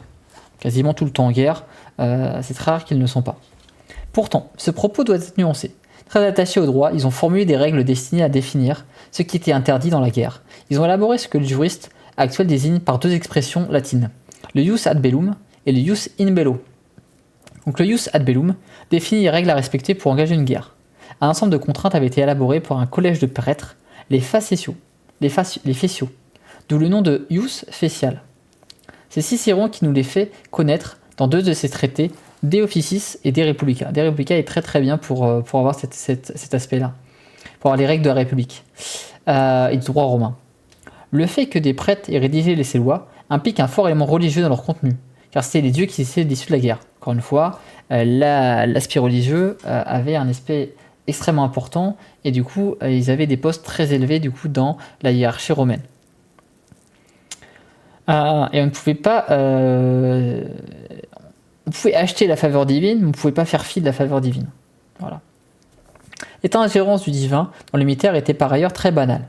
Un élément magique était resté dans la pensée des Romains. Par exemple, avec le rituel du lancement d'un javelot par le Pater Patratus dans Rome. Voilà. On rappelle l'enceinte sacrée de Rome, où on ne peut pas pénétrer avec les armées dans l'enceinte de Rome et qui a été violée notamment par César. Quand il traite de ces lois, les modernes reprennent une expression ancienne pour dire que la guerre était légale et que l'armée jouissait d'une protection divine. Elle devait être un bellum justus piumque. L'adjectif justus a pour racine ius, le droit. Pius est aussi un mot transparent, pieux. Cette guerre est souvent rendue par guerre juste et pieuse. Souvent on voit ça comme truc, mais c'est vrai que moi je suis d'accord avec l'auteur, c'est que je trouve que la traduction pardon, la traduction est pas bonne et correspond pas vraiment à l'aspect réel de la guerre chez les Romains, et je trouve que la traduction qu'il fait est plus exacte, ce qui ne veut rien dire. Le sens exact de cette expression est guerre conforme au droit et à la religion, et ça c'est qu'on comprend tout de suite en fait la théorie romaine selon laquelle la guerre elle se définit par 2 éléments: le droit qui la codifie, qui donne des règles d'engagement, des règles de comportement quand on est en combat, des règles après le combat, qu'est-ce qu'on fait avec les vaincus, etc. Et de religion qui définit tous les rites, les éléments à faire, quand faire la guerre, quel dieu prier, etc. Seulement pour se défendre. Pour arriver à cette situation, les Romains devaient respecter plusieurs règles. Mener une guerre défensive, on en a parlé, hein. Les Romains faisaient des guerres si ils avaient subi une offense ou si quelqu'un leur demandait leur aide. Demander la réparation des torts subis, encore une fois, si vous avez été attaqué, vous pouvez vous défendre et vous pouvez répondre.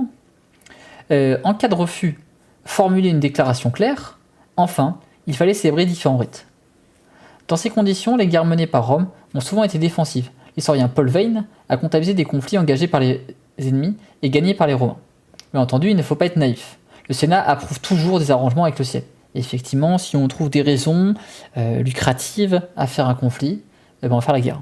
Parce que les Romains aiment la guerre. Hein. Ils aiment le conflit, et on rappelle, pour s'élever dans la hiérarchie romaine, le combat, les honneurs, est un moyen assez important dans Rome pour avoir du pouvoir. Donc clairement, si on peut s'élever dans la société romaine par le conflit, on va trouver une raison pour y aller. Concrètement, l'exemple manque, sauf un. C'est le déclenchement de la deuxième guerre punique qui éclaire ce sujet. Le général carthaginois Hannibal, le bon Hannibal, assiégeait Sagonte, dans la péninsule ibérique. Cette ville était située dans le domaine punique, et n'était pas moins alliée de Rome. Une ambassade se plaignait au chef punique, qui répliqua que Sagonte se trouvait sur son autorité. Une deuxième ambassade fut envoyée à Carthage, pour obtenir que le pouvoir central intervienne en faveur de la ville hispanique. Les suffètes firent valoir qu'Hannibal ne dépendait pas d'eux. Une troisième et dernière ambassade vient à Carthage, avec le résultat vu au plus haut. L'envoyé romain demanda aux suffètes de choisir entre la paix et la guerre. Et, devant le refus du magistrat de s'engager, ce fut lui qui déclara la guerre ouvertement. Dans le cas de ce qui est appelé la troisième guerre punique, les Romains se conduisirent avec une mauvaise foi. Ils ne demandaient rien pour eux, disait-il, ils prétendaient intervenir dans l'intérêt des victimes, et, s'ils ont attaqué Carthage, c'était pour le bien de ses habitants. Ce qu'on voit bien avec ces exemples, c'est qu'ils ont trouvé des justifications à leurs actions, parce que ça leur chantait de faire la guerre, tout simplement. Voilà, ils avaient une raison. Encore une fois, la troisième guerre punique et surtout a été demandée notamment par des magistrats, dont Caton, qui voulait détruire Carthage parce que c'était pour eux une cité qui allait à l'encontre de leur velléité expansionniste et hégémonique. Ils voulaient s'adjuger le contrôle total de la Méditerranée. Et du coup, Carthage était une épine dans leurs pieds. Le Ius in Bello, par ailleurs, définit les règles à respecter pendant un conflit. Au combat, il était admis de commencer par des tirs de loin, artillerie, des balistes, arcs, frondes et mains nues, pour le jet de pierre. Donc le premier élément, c'est qu'on va commencer par tirer de loin sur les ennemis. Encore une fois, c'est pas là où les Romains sont les meilleurs, mais voilà, on définit un combat, on commence du coup par essayer de faire plier les défenses et d'affaiblir les défenses par des tirs de loin. Mais il faut toujours, dans les Romains, en tout cas à la base, au début, avant qu'ils soient victimes de quelques traîtrises, les Romains font toujours ça dans les règles. Il n'y a pas de stratégie, de feinte ou de surprise ou autre. Hein. On combat les yeux dans les yeux, arme à la main, voilà, légion contre légion, homme à homme. Il y a pas de, on va pas tenter de surprendre l'adversaire ou autre. Hein. C'est vraiment du combat direct. Où on est confiant dans sa capacité militaire à écraser l'ennemi. Hein, on y va à la force des bras. Ensuite venait le vrai combat. Au javelot d'abord, à l'épée ensuite, les yeux dans les yeux, au corps à corps. C'était la seule lutte conforme aux mentalités des Romains. Parce qu'encore une fois, si vous avez vaincu sans les honneurs, c'était considéré comme une défaite. Voilà, donc il faut se battre avec honneur pour valider sa victoire. C'était la seule lutte conforme aux mentalités romains. De ce fait, il rejetait les stratagèmes jugés indignes et contraires à ce ius in bello. Le talent d'Hannibal força les Romains à changer de mentalité et à accepter le stratagème comme normal, au point que les écrivains Frontin et Polyène, au cours du 1er siècle et du 2e siècle, ont compilé des exemples de stratagèmes. Voilà. On dit, à la base c'était comme ça, mais au fur et à mesure qu'ils ont eu des problèmes, la bataille de Taubourg par exemple, qu'on peut citer comme exemple, les Romains ont revu leur copie. Quand ils ont perdu à Cannes aussi, ou à Cannes est un grand exemple du coup de leur faire comprendre que du coup ils pouvaient se faire avoir et que la force brute, le nombre, ne suffisait pas à vaincre. Tétralogie de l'horreur. Et là, c'est là où ça devient pas joli et c'est assez terrible dans la mentalité romaine. Un autre aspect doit être envisagé, le sort réservé aux civils, qui est pas fameux. Nous constatons à travers de rares références qu'il était soumis à ce que nous appelons la tétralogie de l'horreur. Viol, vol, meurtre et incendie. Après la bataille, les vaincus et tous leurs parents et esclaves devenaient la propriété des vainqueurs. Donc, ils pouvaient en faire ce qu'ils voulaient. Et quand on dit ce qu'ils voulaient, c'est ce qu'ils voulaient. Tout était permis. Et il n'y a pas de limite à ce qu'on peut imaginer. Ils entraient avec leurs biens dans la composition du butin, qui ensuite était reparti entre les soldats. Donc ça devenait, ils n'étaient plus considérés comme des personnes, mais comme des biens meubles, qu'on pouvait échanger, troquer et à utiliser comme bien vous semble.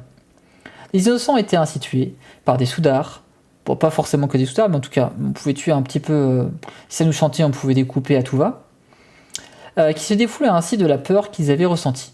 Et des feux de joie achevaient cette séquence, comme l'incendie qui détruisit Carthage en 146. Les femmes et les filles étaient violées. Le Saint Augustin, dans le premier livre de la Cité de Dieu, explique aux Romains qui avaient subi cette abomination de la part des Goths en 410 avant Jésus-Christ, que c'était là une chose parfaitement normale. Nul ne saurait mettre en doute la moralité de ce saint homme. Ah bah, si c'est Saint Augustin qui le dit, c'est que c'est vrai. Voilà, donc ça c'est la mentalité un petit peu de l'époque, hein, l'Antiquité, très violente. Une fois qu'on a gagné, on casse tout, on détruit tout. Voilà, hein, et on montre qu'on a gagné. Et là c'est le bouquin que j'avais recommandé, que je trouve vraiment très intéressant aussi.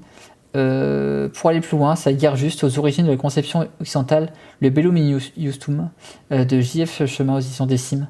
Et en plus qui est assez récent, 2022, qui est assez récent, qui explique vraiment très bien toute cette conception de la théorie de la guerre selon les Romains dans l'Antiquité, quoi, dans la période de la République. Alors, Scipion, notre bon Scipion. Alors on voit les éléphants, les mastodontes, les mastocs éléphants là, les chars d'assaut antiques, les énormes chars d'assaut antiques, quoi. Tout s'est décidé à Zama. Ce tableau d'un peintre anonyme romain restitue l'agitation régnant dans les rangs des deux armées à Zama en 202 avant Jésus-Christ, alors que les éléphants d'Hannibal chargent les légions de Rome en 1521, musée Pouchkine à Moscou. Ouais.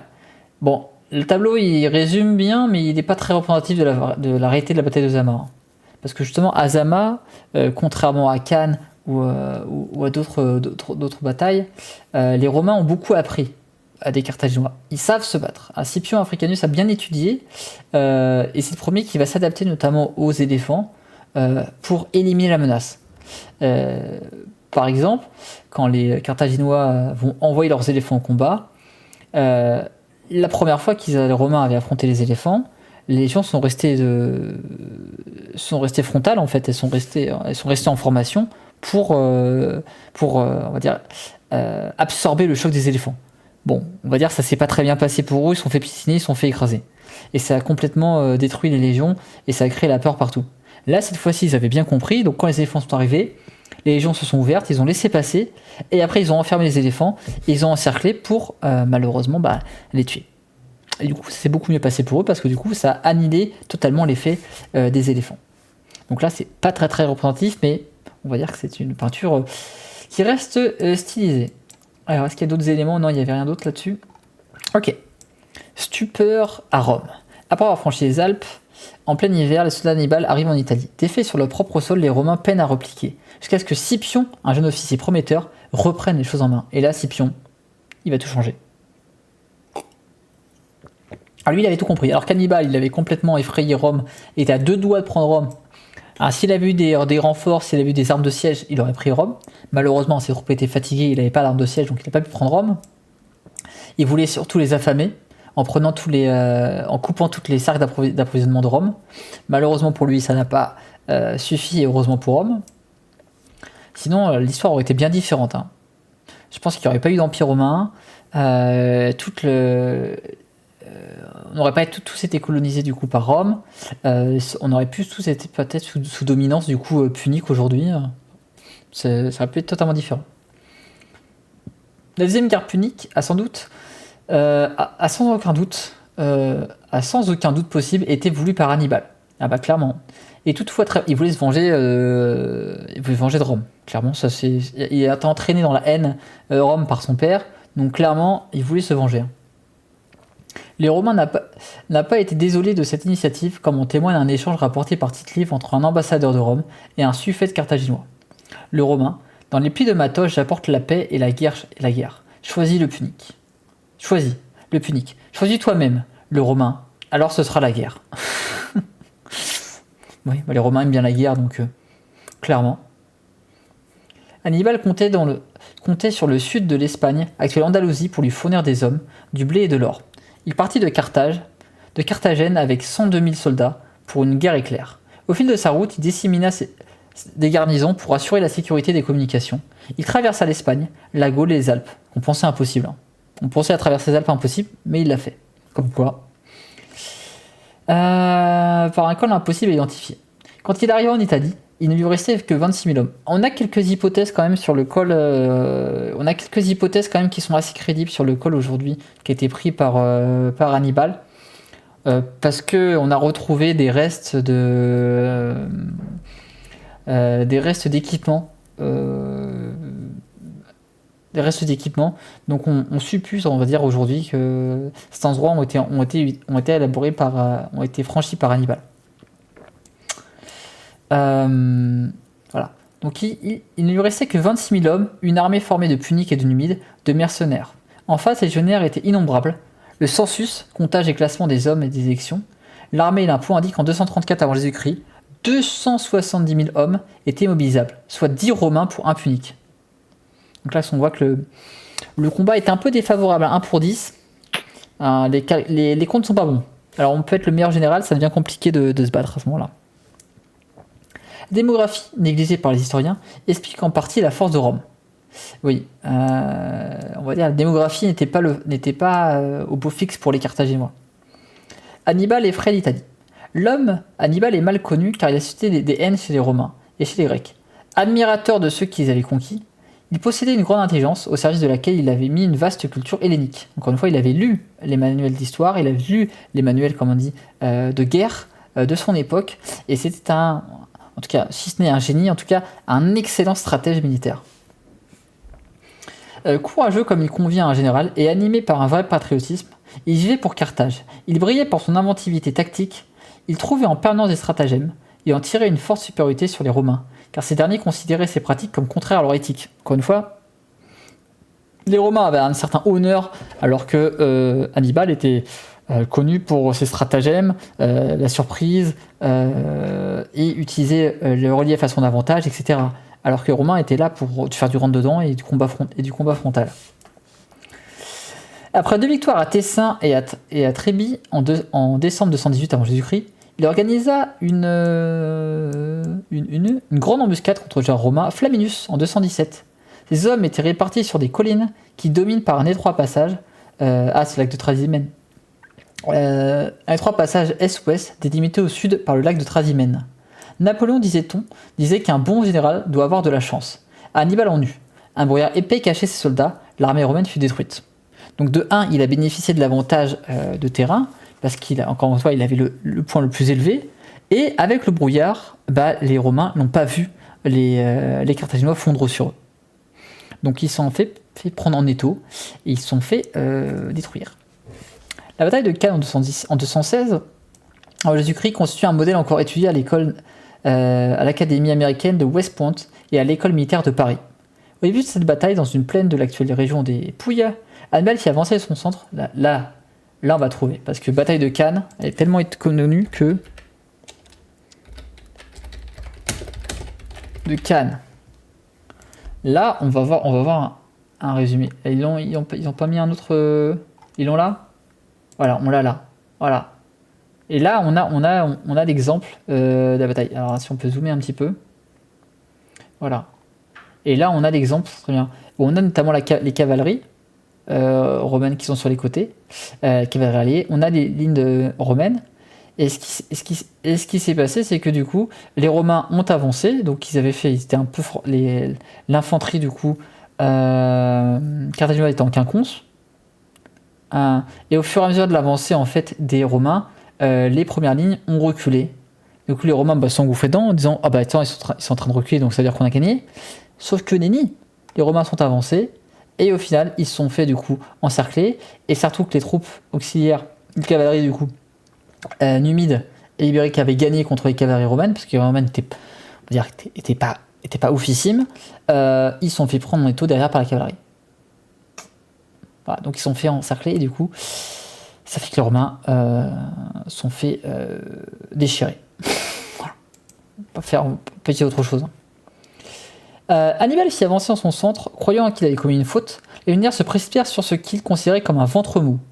Ce centre résista. Les ailes firent une rotation à 80 degrés. Les cavaliers vinrent fermer le cercle. L'armée romaine prise au piège fut détruite. Pourtant, c'est là que le chef punique sentit sa faiblesse sur 2 points.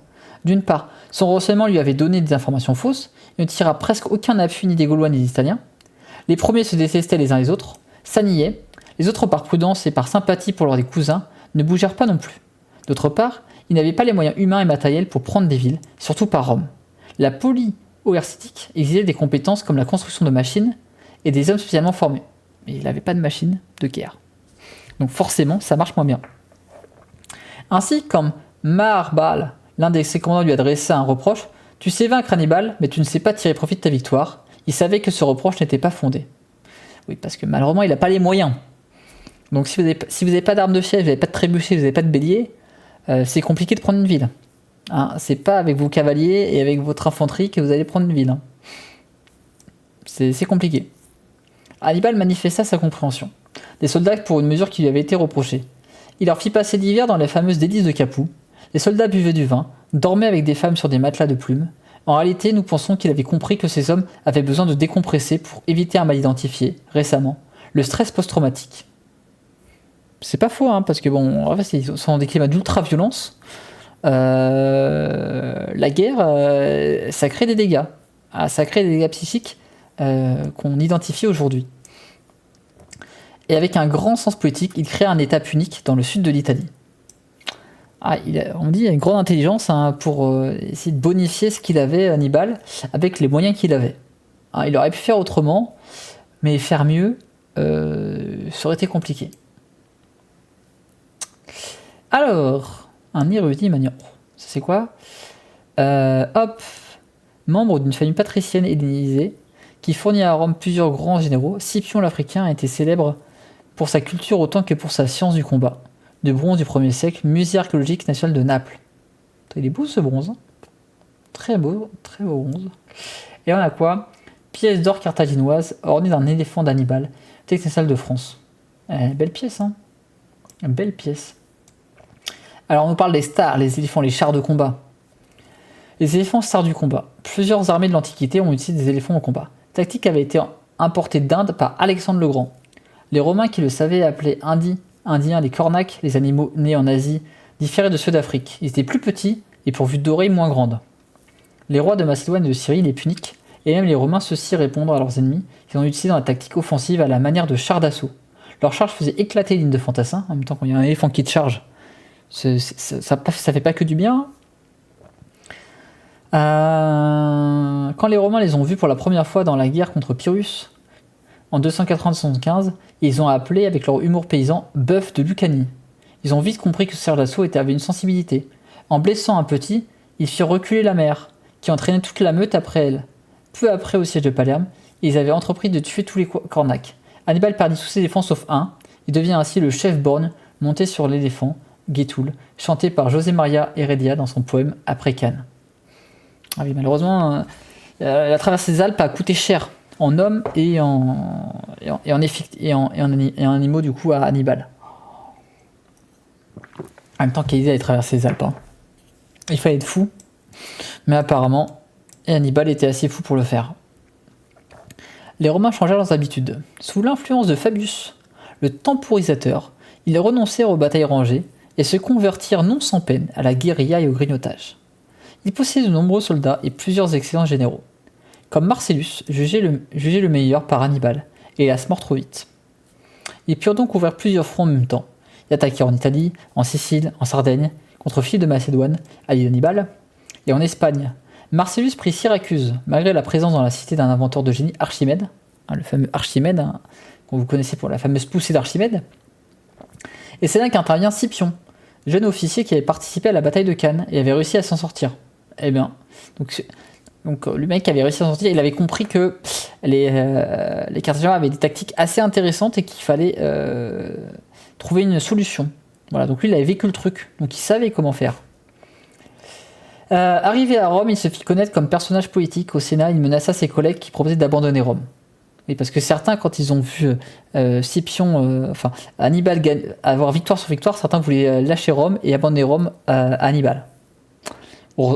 Heureusement pour Rome que certains, comme Scipion, ont dit non les gars, il faut se battre, parce qu'on va pas lâcher Rome comme ça. L'ambitieux général Scipion. Scipion est né en 236 ou 235 avant Jésus-Christ, dans une famille patricienne.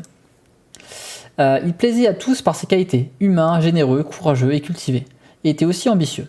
À Fabius, qui exprimait des craintes sur ce point, il répondit « Je veux non seulement égaler ta gloire, mais la dépasser si c'est possible. » Voilà, ambitieux le bonhomme, ambitieux. Après le désastre de Cannes, son père et son oncle furent envoyés en Espagne, où leur mission était de couper les approvisionnements des Puniques. Leur entreprise furent couronnées de succès, mais ils périrent tous les deux. Ah, RIP quoi. Ce fut le fils et le neveu qui fut désigné pour leur succéder. Et Scipion se montra aussi bon qu'Hannibal, d'où la question, a-t-il été un élève ou un égal? La question reste sans réponse, chacun se fera son idée. Ah, c'est vrai qu'on peut se demander, hein. Scipion quand même, moi je le mettrais quand même à l'égal d'Hannibal, hein, parce que il a quand même été extrêmement décisif pour Rome. Hein. Ah, si on retire Scipion de l'équation, ah, je pense que la suite est pas la même. Hein. Je pense que la fin est pas la même. Hein. En Hispanie, Scipion prit Carthagène par une ruse. Une partie de son armée arriva par la mer, le reste en traversant une lagune réputée infranchissable. Un peu comme les Alpes du coup pour Hannibal. Soldats pleins de haine tuèrent tout ce qui bougeait, y compris les chiens, qui furent coupés en deux. Ah, les chiens quand même, abusés quoi.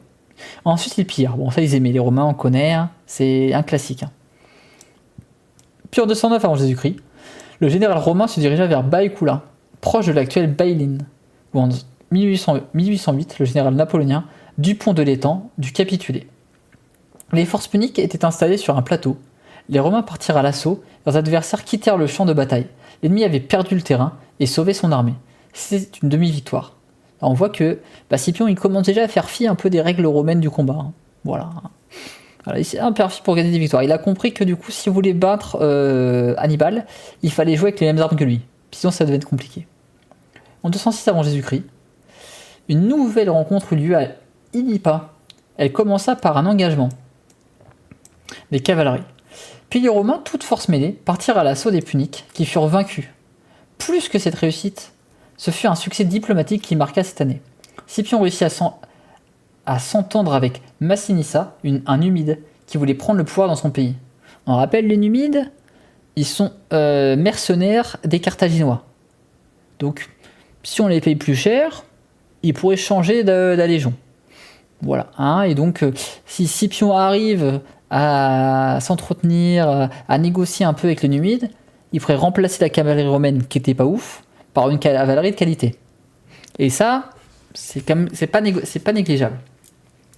À Rome, Scipion se présenta aux élections. Consulaires avec Fabius. Il proposait de porter la guerre en Afrique sans délai, alors que son aîné pensait qu'il fallait d'abord chasser Hannibal au sud de l'Italie. Scipion fut élu. Il organisa un transport de troupes en Afrique. Il remporta une première victoire au lieu-dit des Grandes Plaines. La cavalerie de Massinia chassa celle des Puniques, tandis que celle des Italiens repoussait l'ennemi de Syphax, un ami de Carthage. Puis l'infanterie romaine passa à l'attaque, à la fois de face sur les flancs. Les ennemis étaient vaincus. L'un, il voulait dire, bon tiens, on a perdu un territoire en Italie, donc il vaut mieux chasser Scipion avant de partir en Afrique. Et l'autre s'est dit, non, on va attaquer au cœur du dispositif carthaginois, et comme ça, du coup, Scipion de lui-même va partir. Et spoiler, c'est ce dispositif qui a marché. Le piège se referme sur Carthage.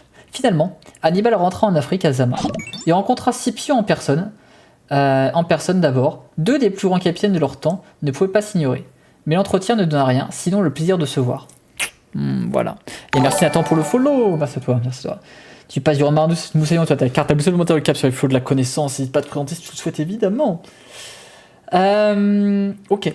La bataille de Zama. Donc la bataille de Zama, on pourrait dire en termes stratégiques que c'est une bataille décisive. Hein, c'est vraiment une bataille décisive. C'est cette bataille qui a déterminé le sort de Rome et de Carthage. Si elle avait été différente, ça aurait pu être différent. Mais c'est celle-là qui est, même si c'est pas la fin du conflit, c'est cette bataille qui a quand même marqué la fin. Parce que de 1, Scipion a permis de défaire l'armée carthaginoise sur ses terres. De 2, ça a chassé Hannibal d'Italie pour le faire revenir en Afrique. Et de 3, ça a porté un coup fatal à l'économie du coup carthaginoise. Et de Zama en 202, l'Ukraine est souvent représentée comme une reproduction de Cannes. En fait, elle lui ressemble surtout sur un point. Scipion inventa des stratagèmes pour contrer les éléphants d'Hannibal. Il laissa les couloirs entre les unités de légionnaires. Les cavaleries romaines aux ordres de Leucius et Manicia chassèrent l'unité ennemie. Puis les legionnaires repoussèrent leur vis-à-vis et les enfermèrent dans un piège, ce qu'ils avaient subi à Cannes. Je sais pas si on peut trouver un truc bataille de Zama. Est-ce qu'il y a une petite carte sur Wiki? Ils mettent un peu bataille de Zama. Là, il y avait la carte là-haut. Il n'y a que celle-là. Mercenaires, citoyen, Hannibal. Ouais, ça montre. Ouais, ça montre. Bah alors on voit les Astati, hein, les premières légions, les Principes, Trari. Toujours sous forme de trois lignes, avec notamment les premières recrutes et les plus expérimentés qui sont derrière. Mais il n'y a pas de. Ils montent pas avec les éléphants. Ah, c'est dommage, ça, c'est pas très représentatif ça. Bataille de Zama. Il n'y a pas un petit truc là, une petite image? Si je fais image. Non. Bon, tant pis. Hein. On trouvera pas. Comme ça, il faudrait aller chercher. Peut-être dans un doc, mais j'ai pas de doc là comme ça. Bataille de Zama qui montre. Avec les éléphants vite fait. Non, tant pis. Tant pis, j'aurais pas. Hop. Ok. Il y a ça des couloirs entre les... Donc en fait, ce qui s'est passé, c'est que premièrement, c'est des couloirs qui ont été laissés. Donc au lieu d'avoir des légions qui sont compactes comme ils avaient l'habitude de faire, ils ont espacé en fait les légions, ils ont laissé l'espace entre les troupes pour pouvoir laisser passer les éléphants et les enfermer. Donc sans les éléphants, ce qui a fait jouer, c'est que la supériorité tactique et d'équipement des Romains a fait le reste. Et surtout que du coup, vu qu'ils avaient des cavaliers qui étaient beaucoup plus efficaces que ce qu'ils avaient l'habitude, eh bien, ça a bien mieux fonctionné. Alors, Hannibal imposa une capitation au Sénat de Carthage. Le traité qui suivit en 201 aussi imposa à la cité de dissoudre son armée, de payer une lourde indemnisation à Rome et de perdre tous ses territoires, échelles et arrière-pays. C'est plus qu'une défaite, hein. C'est une humiliation complète qui a été infligée du coup à Carthage. Le chef punique, quant à lui, s'exila en Orient en 195 pour poursuivre la lutte auprès des rois d'Asie, notamment auprès d'Antiochos III.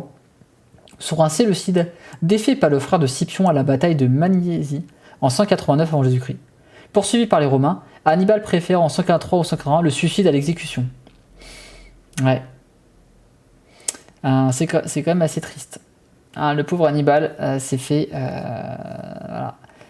Grand général qu'il a été, il est voulu mourir avec honneur, que du coup devoir subir, comme l'a eu Vercingétorix, notamment les supplices de la foule romaine et de l'exposition du coup comme trophée de guerre. Scipion reçut pour sa part le surnom d'Africain et le droit à un triomphe. Jalousé et attaqué par son rival Caton, il fut contraint de s'éloigner en Campanie, où il mourut en refusant de se faire ensevelir à Rome, dans le tombeau familial. Il fit graver sur sa tombe une épitaphe célèbre: Ingrate patrie, tu n'auras pas mes os. Ah oui. Bah, ce qui est triste, c'est que pour Scipion, c'est que malgré tout son génie tactique, il n'a pas été reconnu pour ça par ses pairs, et notamment certains l'ont vu comme un adversaire et du coup un opposant qui pouvait du coup faire peur. On se rappelle qu'à l'époque de la République, les gens avaient peur que certains généraux prennent trop de pouvoir pour retomber dans un système des rois. Et certains ont vu dans Scipion un futur roi, et ça n'a pas plu à certains qui préféraient l'évincer un peu du pouvoir et l'éloigner des aires d'influence de Rome. Ok, et pour aller plus loin, encore une fois, il y a des petits livres qui sont intéressants. Scipion l'Africain, je vous l'ai recommandé dans la newsletter aujourd'hui. Il y a Hannibal aussi qui est un peu plus vieux. Et encore une fois, l'histoire militaire des guerres puniques qui retrace toute l'histoire militaire, franchement, qui est hyper intéressant. Je crois qu'on aura... voilà, on finira la semaine prochaine sur Carthage, avec Carthage de l'Anta Est, pour notre plus grand plaisir. Bon, on est pas mal aujourd'hui. On n'est pas trop mal. Ok, alors, est-ce qu'on a des petits copains? Est-ce qu'on fait un petit raid pour terminer? Parce que du coup, déjà 18h. On se retrouve en tout cas vendredi, les amis. Vendredi à 16h pour un petit rect histoire. Est-ce qu'il y a des gens à raid? Je sais pas. Est-ce que j'ai des copains en ligne? Si vous avez des gens à suggérer. Sinon, on va raid quelqu'un. On va voir si je regarde s'il y a des copains que je connais. Qui c'est qui fait des choses? Sentez-vous curieux. Actu. J'ai de l'actu. Fontus Templier, Côte de Maille. Ouais. Sentez-vous curieux. Bah tiens, rapidement. Sentez-vous curieux. Qu'est-ce que j'ai? Santé ou le van? Qu'est-ce qu'il fait? Qu'est-ce qui fait des choses? Ah tiens, bah tiens, on est en histoire. Des codes de maille, tiens. Notre ami Pontus. Pontus qui fait des choses. Tiens, ouais, on va aller chez le petit Pontus. Pontus le Templier, on parlait d'histoire, ça va très bien. Époque romaine, je pense que ça va bien avec ce qu'on fait. Voilà, parfait. Et madame, j'espère que vous avez passé un bon moment, vous avez appris des trucs, dans la bonne humeur. N'hésitez pas à rejoindre le petit Substack, hein, voilà, pour apprendre des choses. Et pour être du coup au courant, avoir les petites news et les petites anecdotes culturelles pour briller en société. Qu'est-ce qu'on dit? On dit à vendredi 16h pour ceux qui seront là. Un petit réact du coup sur l'histoire de Magellan et sur notamment ces batailles navales. On va revoir en détail ces batailles navales qu'on a mentionnées aujourd'hui. Et puis voilà, on se souhaite une bonne fin de journée les amis. On met une petite musique. On se met l'écran de fin. Et on se dit que les rendez-vous sont favorables les amis. Ciao ciao. Et merci aux followers. Merci à tous ceux qui follow. Merci beaucoup à vous. Ciao ciao.